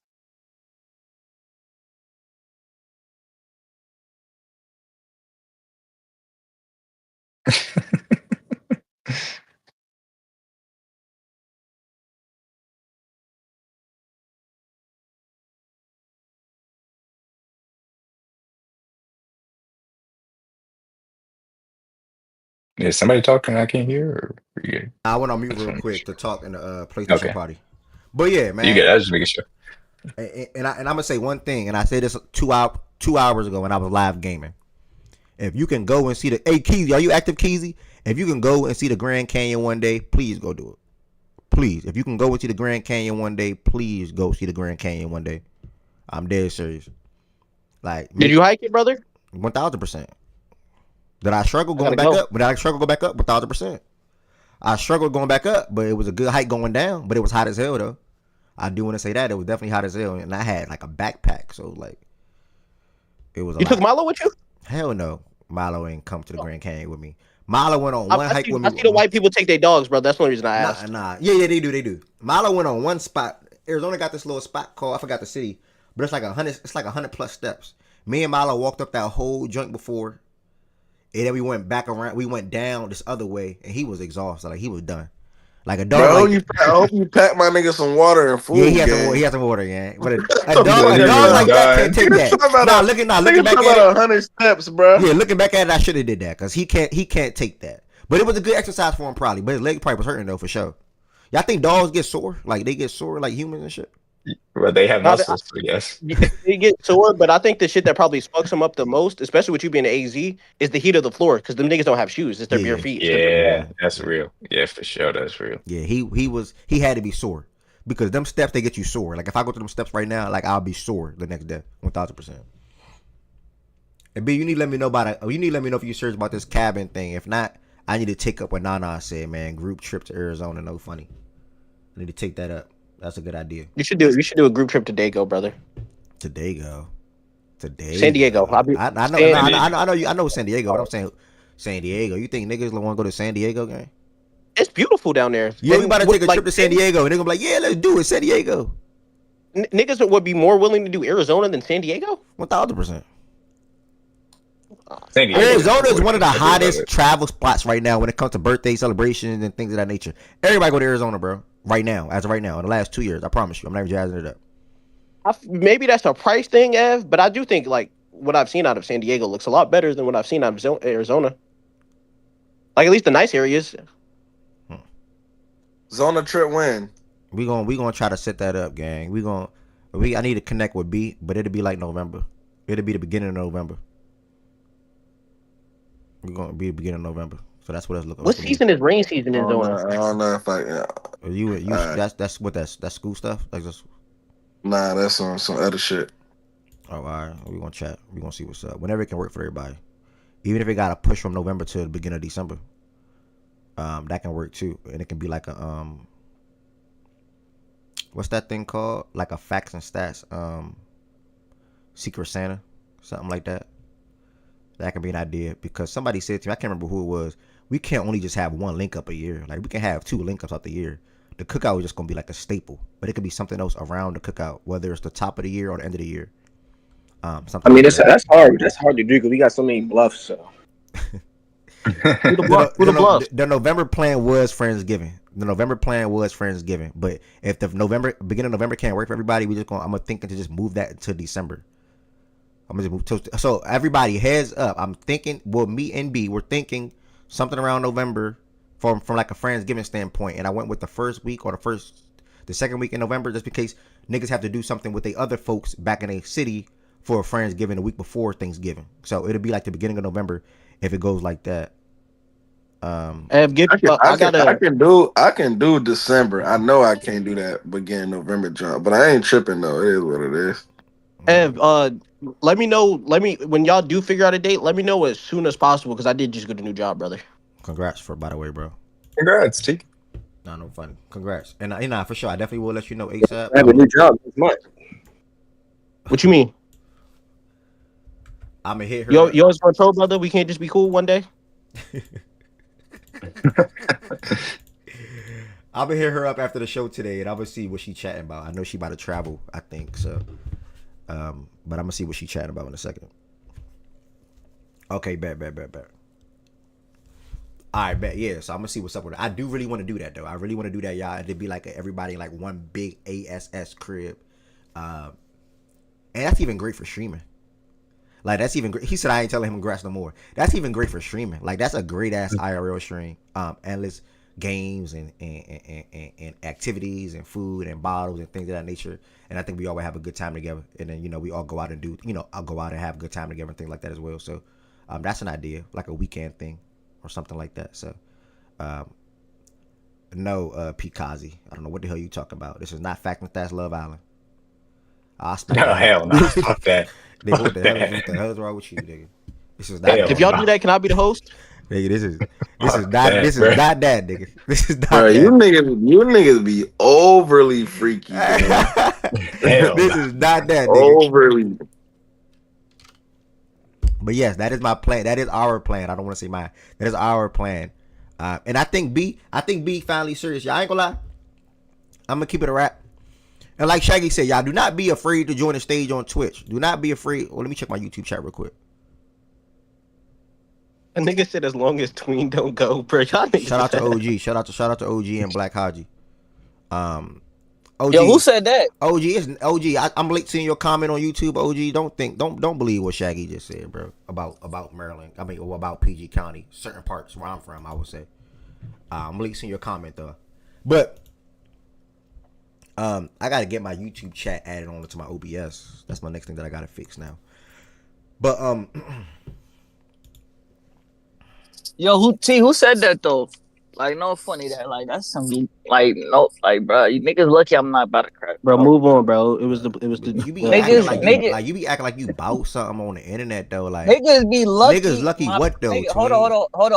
Niggas will be lucky to see my presence, like my type. You feel me? Like, nigga, that's a privilege. Like, nigga, me pulling up. Nigga, you better pray I pull up. We do not care, bro. Like, niggas better pray I pull up, nigga. What you mean? We ain't gonna do shit, nigga. We do not care, bro. Talk your shit, twin. Niggas got me fucked up. Like, nigga, what? All right, y'all. Listen, so it's obviously I have to shuffle when it comes to talking about multiple sports on the platform. So we are definitely still going to make sure I include NFL Talk, and I cannot wait because NFL Talk is about to dominate Fact and Stats as soon as like August and September. And again, the Fact and Stats Fantasy Football League coming back. The Fact and Stats Fantasy Football League coming back, and I think I remember my password the other day. Hold on. Don't forget to send me that invite, brother. That's literally what I'm doing right now, brother. I think I remember my password. Let's see. Miles, I'm gonna keep it a rack with you. Bro, what? That is my password. I can't even flash it on the screen. Hold on. What's this? The Fact and Stats Fantasy Football League will be coming back. Account details.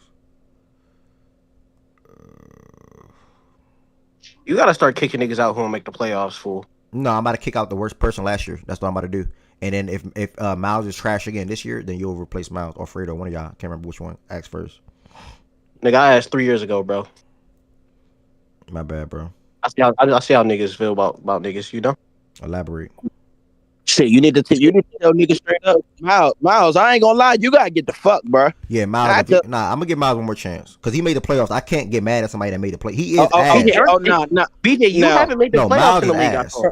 Bro. Look. First of all, look. The ball just don't bounce in my court, bro. I make good picks. The ball just don't bounce in my court. Ain't nothing I can do. No, I'm not gonna.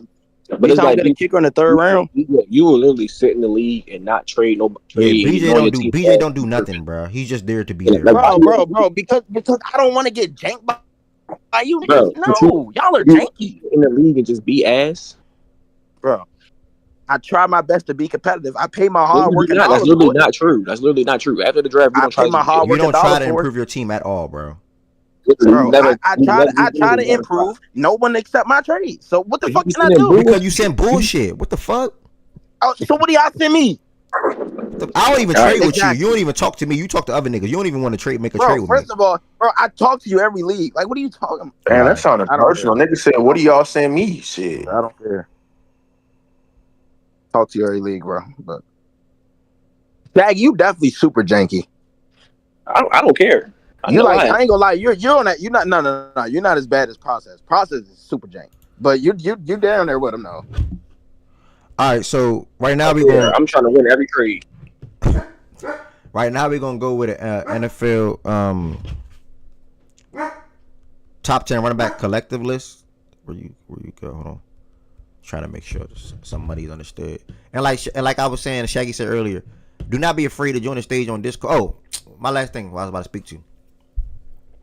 Yeah, I was going to say, I thought B was a bluff, y'all. I thought B was a bluff. Thought B was not gonna make the cookout. I know she be having. Y'all know she be having. I'm just being honest.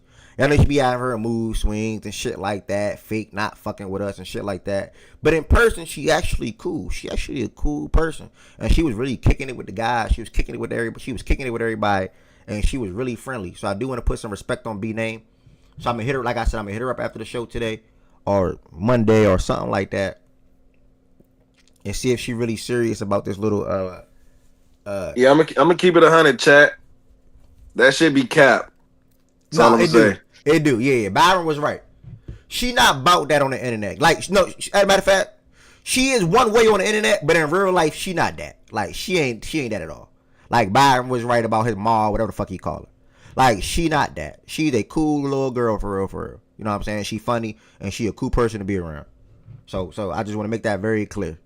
But we gonna, and I vouch what Ted just said. We gonna circle They had it. me drunk. That's why I'm crying. We gonna circle it.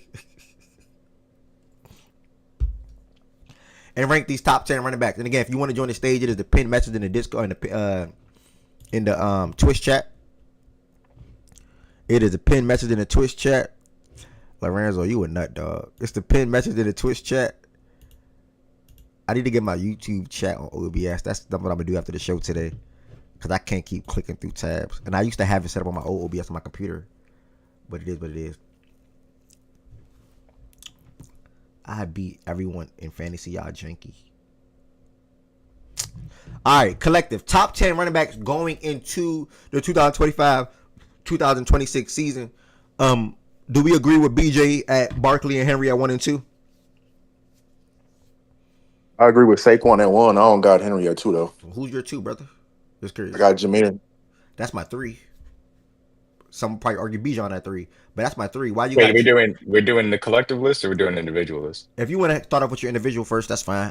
I'll be more so going with collective route. But if anybody do have an individual, want to share an individual, I'm gonna do collective. I'm gonna do collective. It's your I show, got a brother. list. Yeah, I have a list. I got my own list, but it's it's up to you though. I will share y'all. I don't mind sharing my brothers. Cause I appreciate y'all having y'all own list. I do want to see y'all line of thinking as well. But for sure. Yeah, then I'll just go. Oh, I go first then. Yeah, I got mine. What's your criteria, by the way? Yeah, I got my notes right here. So my criteria was they play last season, they versatility at the position, and they offensive line, and then a little bit of protection. They offensive line. How you rank with that? Like, having a good offensive line helps you as a running back. I think that matters. It does. But if you put a different running back behind that offensive line, they can look better than them then? I mean, shit, that's just my criteria, bro. Last season versatility and what? Offensive line, you said? Offensive line and then projection, a little bit of projection for next season. Okay. All right. I got Saquon at 1. I got Jahmyr Gibbs at 2. Derrick Henry at 3. I got Bijan at 4. Josh Jacobs at 5. I got Christian McCaffrey at 6. Jonathan Taylor at 7. Breece Hall at 8. James Cook at 9, and then Devon A10 at 10. And then my honorable mention was Bucky Irvin. Bucky Yucky. I try to tell man, they were playing with Bucky last year in fantasy, bro. I mean, well, he's not a top 10 back, and he's so Y'all what? was playing with Bucky about to take off this year. I promise you. Nigga, Say that, and my other man y'all was playing with, who I had last year is what y'all was playing with, Chase Brown. He gonna take off this year. I promise you. Bucky and Chase gonna take off this year. And that's the only thing that's the only thing you're gonna hear me speak about Chase Brown around Tez. Y'all know I had him in fantasy, but he's about to take off this year. I promise you. I ain't gonna lie. He definitely gonna be like I'm telling 10. you. Facts. He gonna be a great fantasy back. He's not gonna be a top 10 back in fantasy. Bucky top will. 10 is How much you wanna bet? Bucky will. How much you wanna bet? Chase How will much you wanna bet? too. How much you want to bet? Fantasy wise. That's a I lot think of Chase is a really good shot at a top 10 season. a lot of niggas to get the ball to though. You tripping, bro. I got more faith in Bucky than I do Chase though. I think Bucky's better. Bucky the one. Let me see if I can before D-Mac go. I want to make. I actually this just made me want to make one on the fly. Let me go D-Mac because I know he's ready. I do want to make one on the fly though. What's your criteria? 3 years of production. And the scheme and offensive line both comes into it. So you put scheme and all line into it because I do think that does matter. And I will say I do, really value the fact that you can catch the ball out of the backfield and obviously bring the dynamic, rushing ability too. Let me see. Pull it up again. All right. Here we go. So Saquon 1.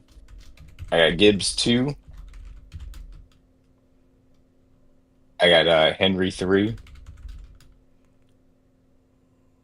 Bijan 4. JT 5. Jacob 6. Jones 7. Aaron? Yeah, Aaron Jones, sorry. No, you good? Damn, I'm just like, that's damn. high. Yeah, I'm like, oh shit. Okay. Oh shit. Shout out to Aaron Jones. Chuba Hubbard 8. I know that's going to sound like a random name, but he had a extremely underrated season for that Carolina team, and they didn't have a good offensive line. Low had him in Shout out fantasy. Chuba Hubbard. Yeah, Low had him in fantasy. I got him in like the 9th You round got him too, super bro. late. He was a steal. I completely forgot about Dog until like week 6 of the season. I'm like, damn. Sorry, James Conner 9. And I got Bucky Irvin at 10. James Conner, nothing but consistent, man. He's literally Mr. I ain't gonna lie, consistent. D-Mac. I don't necessarily agree with your list. Yeah, but I understand. But I the like thought it, though. process, though. Yeah, I definitely like the list though. I do got a question for you though, D-Mac. Mm-hmm. Why? Well, so James Cooks didn't make your top 10 list. So I want to know your reasoning though. Yeah, I like Cook a lot. I think he's a really good back. There are some aspects of which how much Josh Allen adds to that team, with his own rushing, threat that I do take into account. And I don't necessarily think that given how good your offensive line is, it was as impressive as some of the other people that I put on the list. Just from that standpoint. We have a really nice running back crop. Like it was tough for me not to get Mixon on this list. I thought he had a really good year. Yeah. And then I will say, like, CMC, talent wise, absolutely still top 10. He just scares the crap out of me for the Achilles issues that he's had on really both his legs, the age, the usage that's been going on. He concerns me a lot. So that, and then obviously, AK, Kamara still is a really good weapon. I like Chase Brown. So it's a nice crop of running backs. It's just these are the guys that really stood out to me.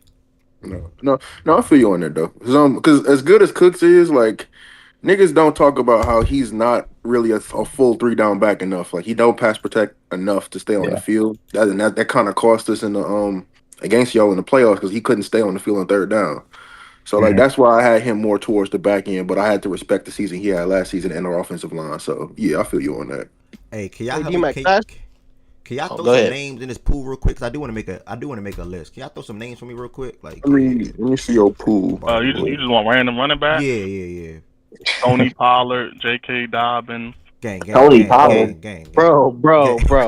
I mean, Pollard had a solid random running backs. You said yes. But you just copied. I would just go off this. And Tony Pollard actually had a great season, bro. Josh Jacobs, be top 15. Aaron Jones. I feel like Kyron should at least be in the pool. Yeah, Kyron gonna be in the Kyron pool. can Kyron do Williams Kyron do was do one of this my one. honorable mentions I almost put on, but James My Conner, question was about Kyron and Chuba, but we gonna have a Okay. different. next I'm waiting. I'll let him get his. A Chance. Oh, you got A Chance. You put A Chance. I didn't mean to. I put the name right on other people. I was gonna let him rock All out. right, Bijan. Mixon had a good season. Mixon should be in there as well. Alvin Kamara. Um, AK, I guess. Now we good. Demo. I mean, he ain't gonna make it, Who? but Demo's a name. David Montgomery. Yeah. Chase Brown, obviously, I think is fair. And the guy that I personally had as my honorable mention K9? is Brees Hall because Brees Hall. K9 deserves to be in the pool too. I had Brees Hall because I do feel like the talent is there. It's just for whatever reason their offensive coaching has been bad the last 2 years. If they can bring some of that Lion style coaching with some of the offensive line guys that they've added the last 2 years, I think you could see him have a representative season to his ability. And the late great Therese Paylor said the contract year is undefeated. And obviously he's going into a place in which he's got to prove himself too. No, definitely. That's why I had Brees as high as I did, because I just think the line and like he's gonna be 2 years removed from the ACL now. Yep. Yeah, so I just feel like the offensive line getting better, him being fully removed, and I forgot it was a contract year. I wasn't even thinking about that, but yeah, like it's prime for him to have to go back to what he was. Like, just need to be healthy, just need consistency. Is it crazy to say with Pete Carroll's system and what they're trying to do that he could be like 10 through like 15 in terms of running backs within Genty? Genty? Yeah. Oh no, I don't hate that. I don't. It depends on their line though. They had one of the worst.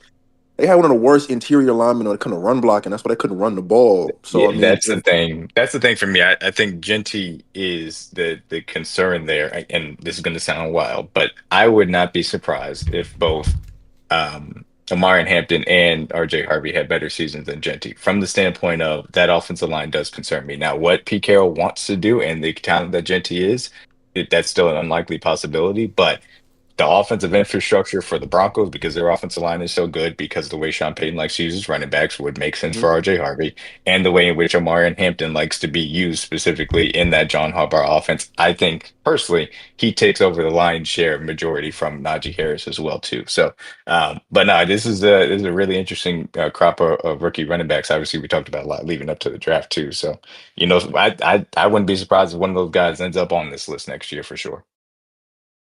honestly, Trevion, I have a feeling Trevion gonna be just a more dynamic weapon than a good amount of them niggas though. He His can be used a lot. explosiveness is I crazy. love Travion. He was my third favorite running back out of this class, and the ways in which the Patriots offense is set up, he can see a lot of volume this year coming up. There's no doubt about that. Mind you, we just got Josh McDaniels back as our offensive coordinator. You know what he love to do. If they use Trevion like James White, that's gonna be crazy, man. He's so explosive. It's gonna be crazy. But I do think Judkins, but I know the Browns line isn't the best, but their run scheme with Stefanski will be good. So Judkins should be maybe just a name to put on there. I don't know if he will. It's really dependent on the line, but I like Judkins though. And the one thing I'll say about that is the last few years, because they've been trying to make the Deshaun Watson, where Kevin Stefanski hasn't been able to run the full scheme that he wants to run as far as getting under center. It sounds like, and again, it sounds like that they are a little bit more comfortable in getting back to that with the quarterbacks that they have, whether it's Flacco, whether it is a Shador that ends up playing as well, or even Dylan Gabriel from that standpoint, or maybe even Pickett, I don't know. But it sounds like the Stefanski is going to be implementing the under center run game in a different way than he's been able to the last few years. Which that should definitely help out then. And they got that well, he's not really a blocker, but the tight end from the one that was underneath Warren and Fannin. Yeah, he's more of a weapon, but still, two tight end sets would be interesting. Yeah, I agree with that. So we'll see how they end up getting used for sure. All right, hey Ev, I have one name I want to add to that. I don't know if y'all agree, but I like adding Jalen Warren from Pittsburgh. I wouldn't mind him being in the pool at least. He's a underrated weapon. I like him. I think the thing is that some people, and I'm not saying that it immediately applies to you. I think that some people expect him maybe to be scaled up a little bit, obviously with Najee's departure, but I do really feel like they want to keep the dynamic that they just had with Najee and him and just insert Caleb Johnson into it, which I think still makes a lot of sense from that standpoint. So he's a little bit more of a secondary back for me, but I still think that he's a really good weapon to have in the offense for sure. I agree. And I said that I think that he's better than Najee Harris personally. That's why I don't really like the Omarion shit with Najee, because it's like Omarion's better at everything Najee does, and Najee's Eh, not that explosive as a catcher, so it kind of makes it Yeah, redundant. like and they can keep Najee as a goal line back, a short Hold on, yardage y'all. I'm in guy. an argument. Hold on, y'all. Change it. Take your time.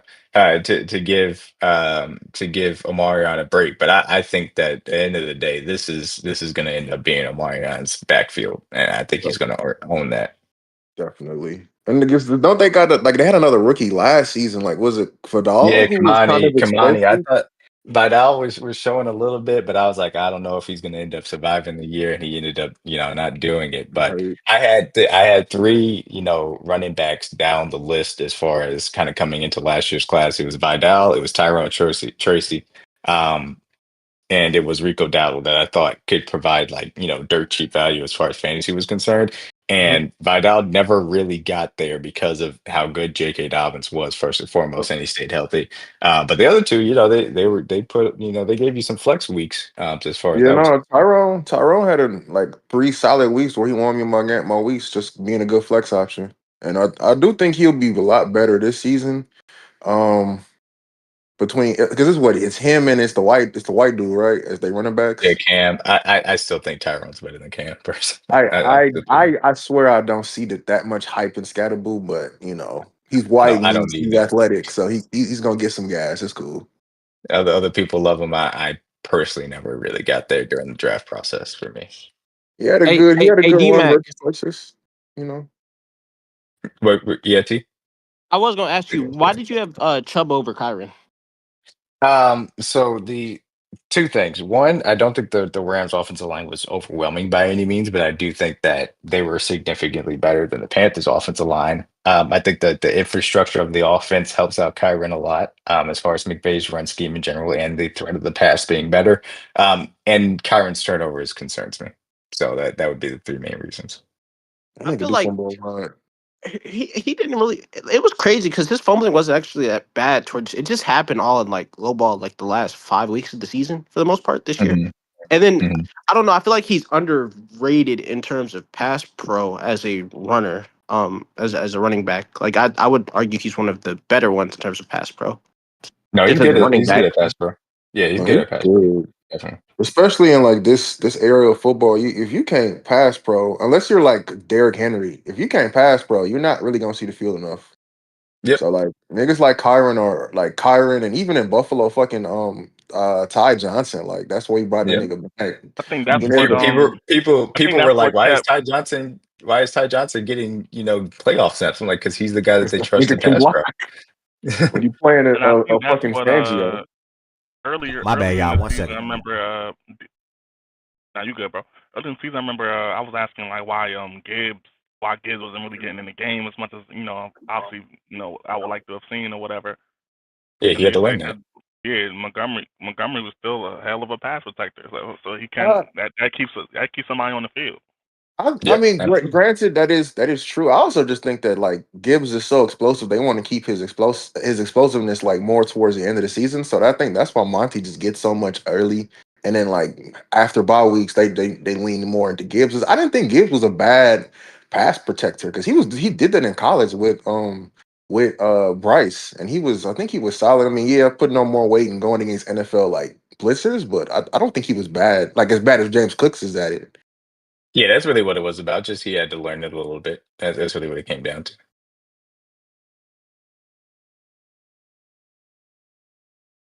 I think Evan's still moving Is on. he? I'm about to Did say I y'all forget talk what about the list is Ramsey that. stuff at all today?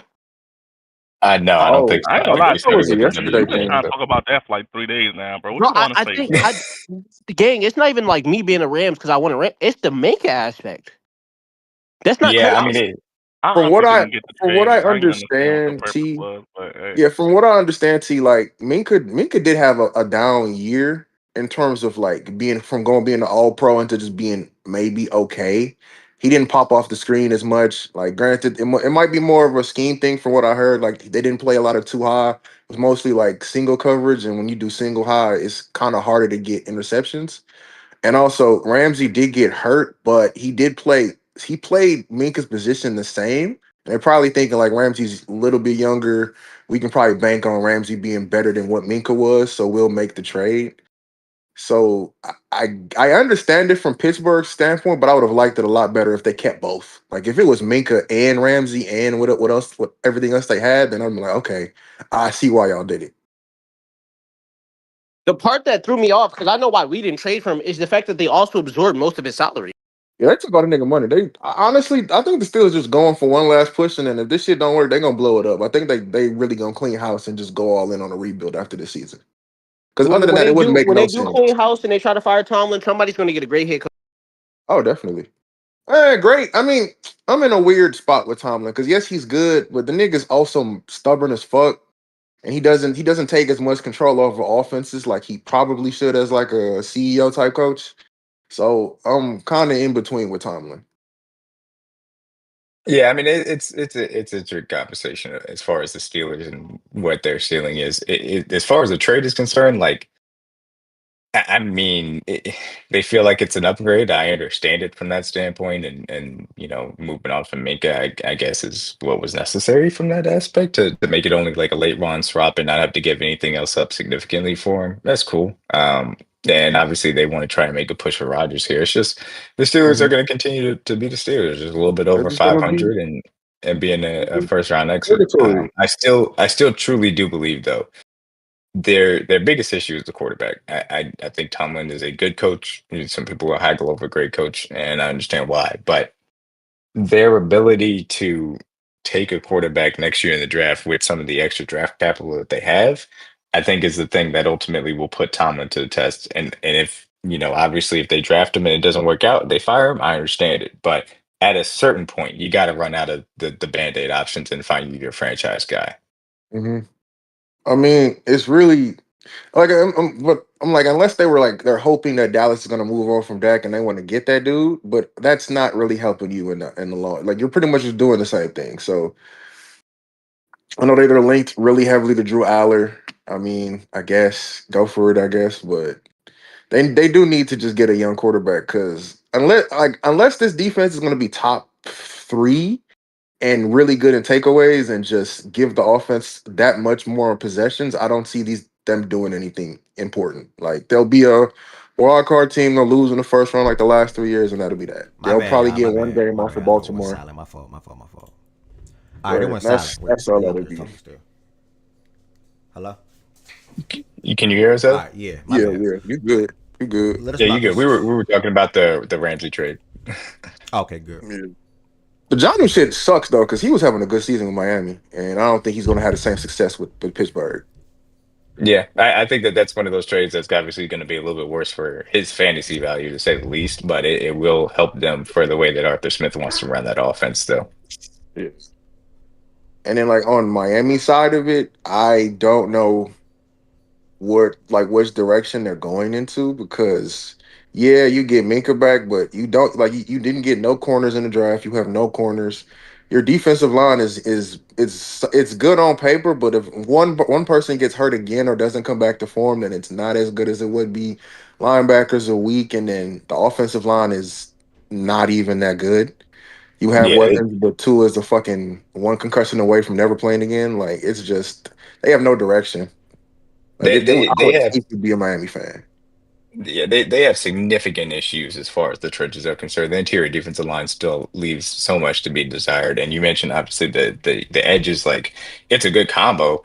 And Jalen Phillips was playing some spectacular ball before he got hurt, but he's just had Mhm. these back-to-back significant injuries, and you just got to see if that kid can be healthy. And then the offensive line is just kind of bad across the board, in my personal opinion.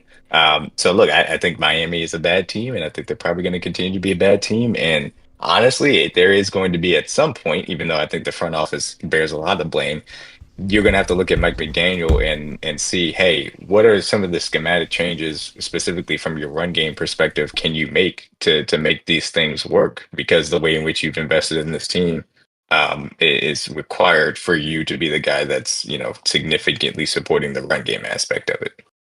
I honestly I feel like he's done a good amount of like schematic things like the motion at the snap, the motion right before it kind of to like throw numbers off in the run game, and even just making your whole offense tailored towards Tua. Like he's tried to help the like what he inherited with this team, but it's only so much you can do without an offensive line and with the quarterback that's as limited as Tua. So I think he's going to get fired. Like if say they only win like 5 games, he's going to get fired. But someone's going to get a damn good OC. I still think he's good OC. I think if he had a quarterback that could actually create, it would be scary in Miami. But that's just to his limitations. Yeah, I think that ultimately that's the big thing about it is like it may be unfair and it may just be a limitation thing, but I do think that it's his job that's going to ultimately be on the line if they have another bad season, which looking at it, it does seem like they're in line for it. I mean, didn't they give him they talked to him about Tua's extension to begin with? So that shit on him as well. Like not that you guys are saying other words, but if he had an actual quarterback, he signed off on that Tua extension. I'm not. I don't know if he did. If he did, I'm like, he's probably like, well, it's either Tua or have nothing. So I guess you kind of got to bite the bullet there and hope Tua just stays healthy. But yeah. If it doesn't work out, like if he did sign off on that is a knock on him too, no matter the circumstance. All right, I do want to Yeah, I agree say, on that. I do got to get his collective list going because it's like some Oh crazy, no, you good? some crazy gambles in the air right now, like big pots. So it's going crazy. 300 plus we talking. So Oh shit. Okay. I gotta watch these. I gotta watch this game coming up. Some big bread in the air right now. So we're gonna just collective out. Bart, oh go ahead. What you about to say? No, I was saying go ahead. Yeah. So it looked like Barkley is one, and I don't want to be up here and not being prepared and hosting right and things like that. Barkley one. Look like y'all are leaning Gibbs at 2, personally. So, I'm fine with that. I will settle with y'all going with Henry at 3. 4, me personally, I would say Bijan. Let me see. Yeah. Yeah, y'all do that too Yeah. anyway. Yeah. I Yeah, agree. so we I agree with that. And then JT or Jacobs.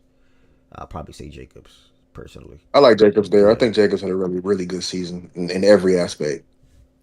I like Jacobs. I still think that JT is a slightly better back, and I think he had a really underrated year, even though it was cut a little short. And I don't think he had the support system of the play call, the passing game, etc. around him, the way that Jacobs does. That's just me personally, but of course, collective list, I'm cool with Jacobs there. Okay, so Yeah. Jacobs, I would. and then we'll go JT at 6. Yeah. Yeah. Yeah. How y'all feel about how y'all feel about I'm fine CMC? with CMC right. I'm fine with CMC after JT. I do think even if he's just doing like a not as much role as he did in 2023, I still think if he's healthy enough, he'll be a 1,000-yard rusher and like a 500 plus receiver with some touchdowns. So I'm with that. How you feel with D-Mac? Because I know you don't got CMC at all. Yeah, I mean, yeah, I would have him, further down, but this is kind of the tier breaker where it's like, you go with some older guys, you want to go with some younger guys. If you want to insert here at CMC, I'm fine with it personally, but I just have concerns. Yeah, I'm projecting health, so either way, I'm fine. But I mean, who else who would you have right here though? If it's Yeah, not I mean, I thought Aaron Jones had a really good year for the Vikings, and I expect him kind of to, be able to double down on that. Like I had Chuba right there, Bucky, if you wanted to say that you're projecting forward from that standpoint. if Cohen stayed, I would have been so hard on like Bucky staying, like or Bucky being Mhm. that high. But Cohen's Yeah, gone, even with like his right hand man being the OC, it's not going to be exactly the same. So I'm kind of iffy on it now. yeah, I feel you on that. I think that's a fair thing to bring up because Cohen was a significant piece of that's what they were able to do for sure. So yeah, I guess AF you had to be the tiebreaker or T. 4, my fault. I was on the phone call. Oh, I guess Yeah, we're going with Jones or CMC, yeah, or probably, I guess. somebody else. Um, I'm Bucky, not I guess. I, like I usually try to do these with the projection that people are healthy, so I'd probably lean CMC with my vote. just with the projection, he's like, I don't try to project like the nigga's going to be unhealthy. I think that's a little unfair. Like, regardless of how I feel about it, when I do the list prior to the seasons, I try to do with everybody health, like included that everyone's healthy to a degree. So I'd probably go CMC. Me personally, I'm honestly fine with that as well. I would have linked CMC from a last couple of seasons and projections kind of thing. So healthy this year. Think he'll have a good amount of time off. Not coming to the year with an injury again. So I'll probably lean CMC right here as well. Well, at the moment, he's not coming to the year with injury. This is 8, I believe. Yeah, this is 8. I really like it. What's up? I like Bucky Irving. My bad, bro. I heard. I just got I had to run back to my phone, but I heard $300 pop, bro. What game y'all playing, bro? Can I get in on that? It's Tim in the Madden game. I'm side betting with the guy. It's Tim. It's too late. They game started. I'm putting on the screen after I end the show. I'm gonna restart the stream. All right. What game they playing now? Madden. Oh, damn, $300 they on Madden. Oh yeah, I need to see that. All right, my bad, bro. Go ahead. CMC 7. We're gonna get to 8. Yeah, I think Aaron Jones. Okay, Aaron Jones at 8 is fine. Yeah, I think Aaron Jones is a good go right there. We're good with Aaron Jones there. And at 9, I like A-Chain. I like Devon.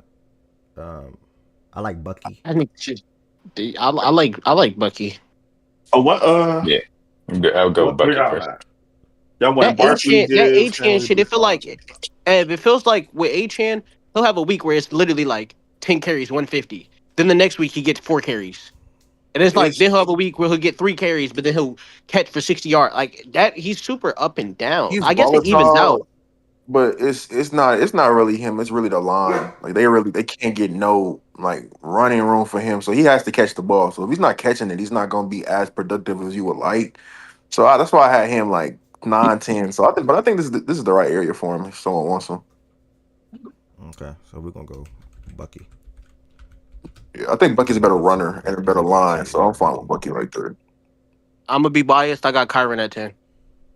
I don't hate it. I don't. I would lean more H-Chan. I think he's more explosive, especially as a pass catcher. But I don't hate it.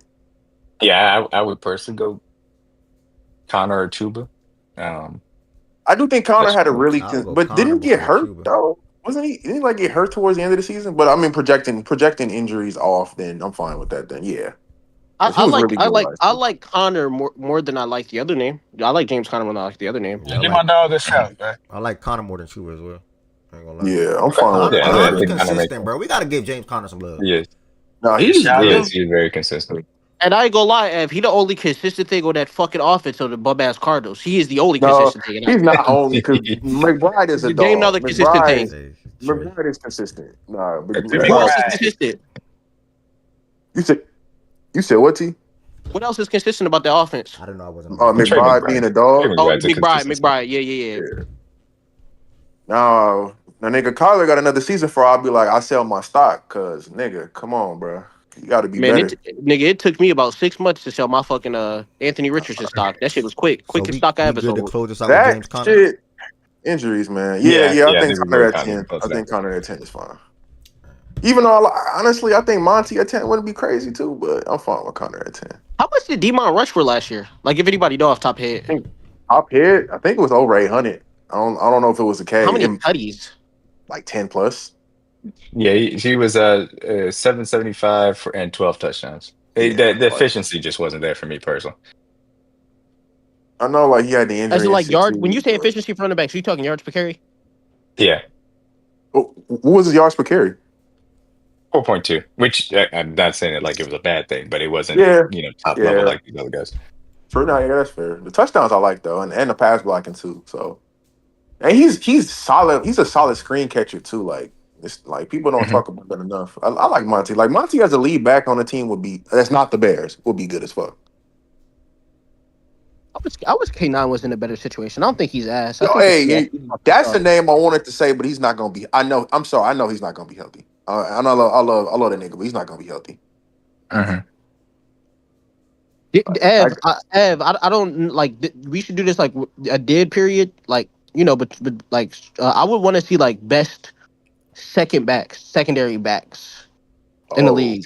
Well, Monty's the Charbonnets, the Demont's probably one on that list, but I would love to see that list too. Yeah. Okay. Honestly, hey, if your boy would get some love too, fuck, Keaton Mitchell. no, not Keaton, the other one. Oh, Justice Hill. Yeah, Justice Hill would get some love. That boy is good. I fuck with Justice. I will say, as far as secondary backs are concerned, I think that one that would be very underrated would be Tyler Agile. Obviously, he rushed for a K, when he had the backfield to himself, and he continued to be a really good, compliment to Falcons Bijan. fans don't fuck with him no more. They went from repping them. Bijan came, they threw that nigga away like it was Toy Story. I swear. Have you want to do your list and close out the show? I'm gonna just wrap it with You with abstain? that, Yeah. because it's You said it's a crazy. $300 pot, nigga. I Yeah. definitely want to watch that Yeah, game. I I ain't ain't gonna gonna lie. pay Yeah, it. so to keep the stream separate, I'm going to copy this title. I'm literally going to restart the stream right now and just change the title. But it's a $300 pot game real quick, because I'm going to be keying on this. Everybody, thank y'all for the show For again. sure. Again, there will be no show on Friday. Fredo, appreciate you coming up, bro. No show on Oh, no, Friday. for Y'all be sure. traveling. We still going to do a show tomorrow talking about more NBA free agency and ranking teams and ranking moves and things of that nature. And also picking up another position as well. So thank y'all for all the support. I'm going to end on here real quick and then go right back live in like literally a minute or two with the title change. All right, bet, brother. All right. Hey, D-Mac.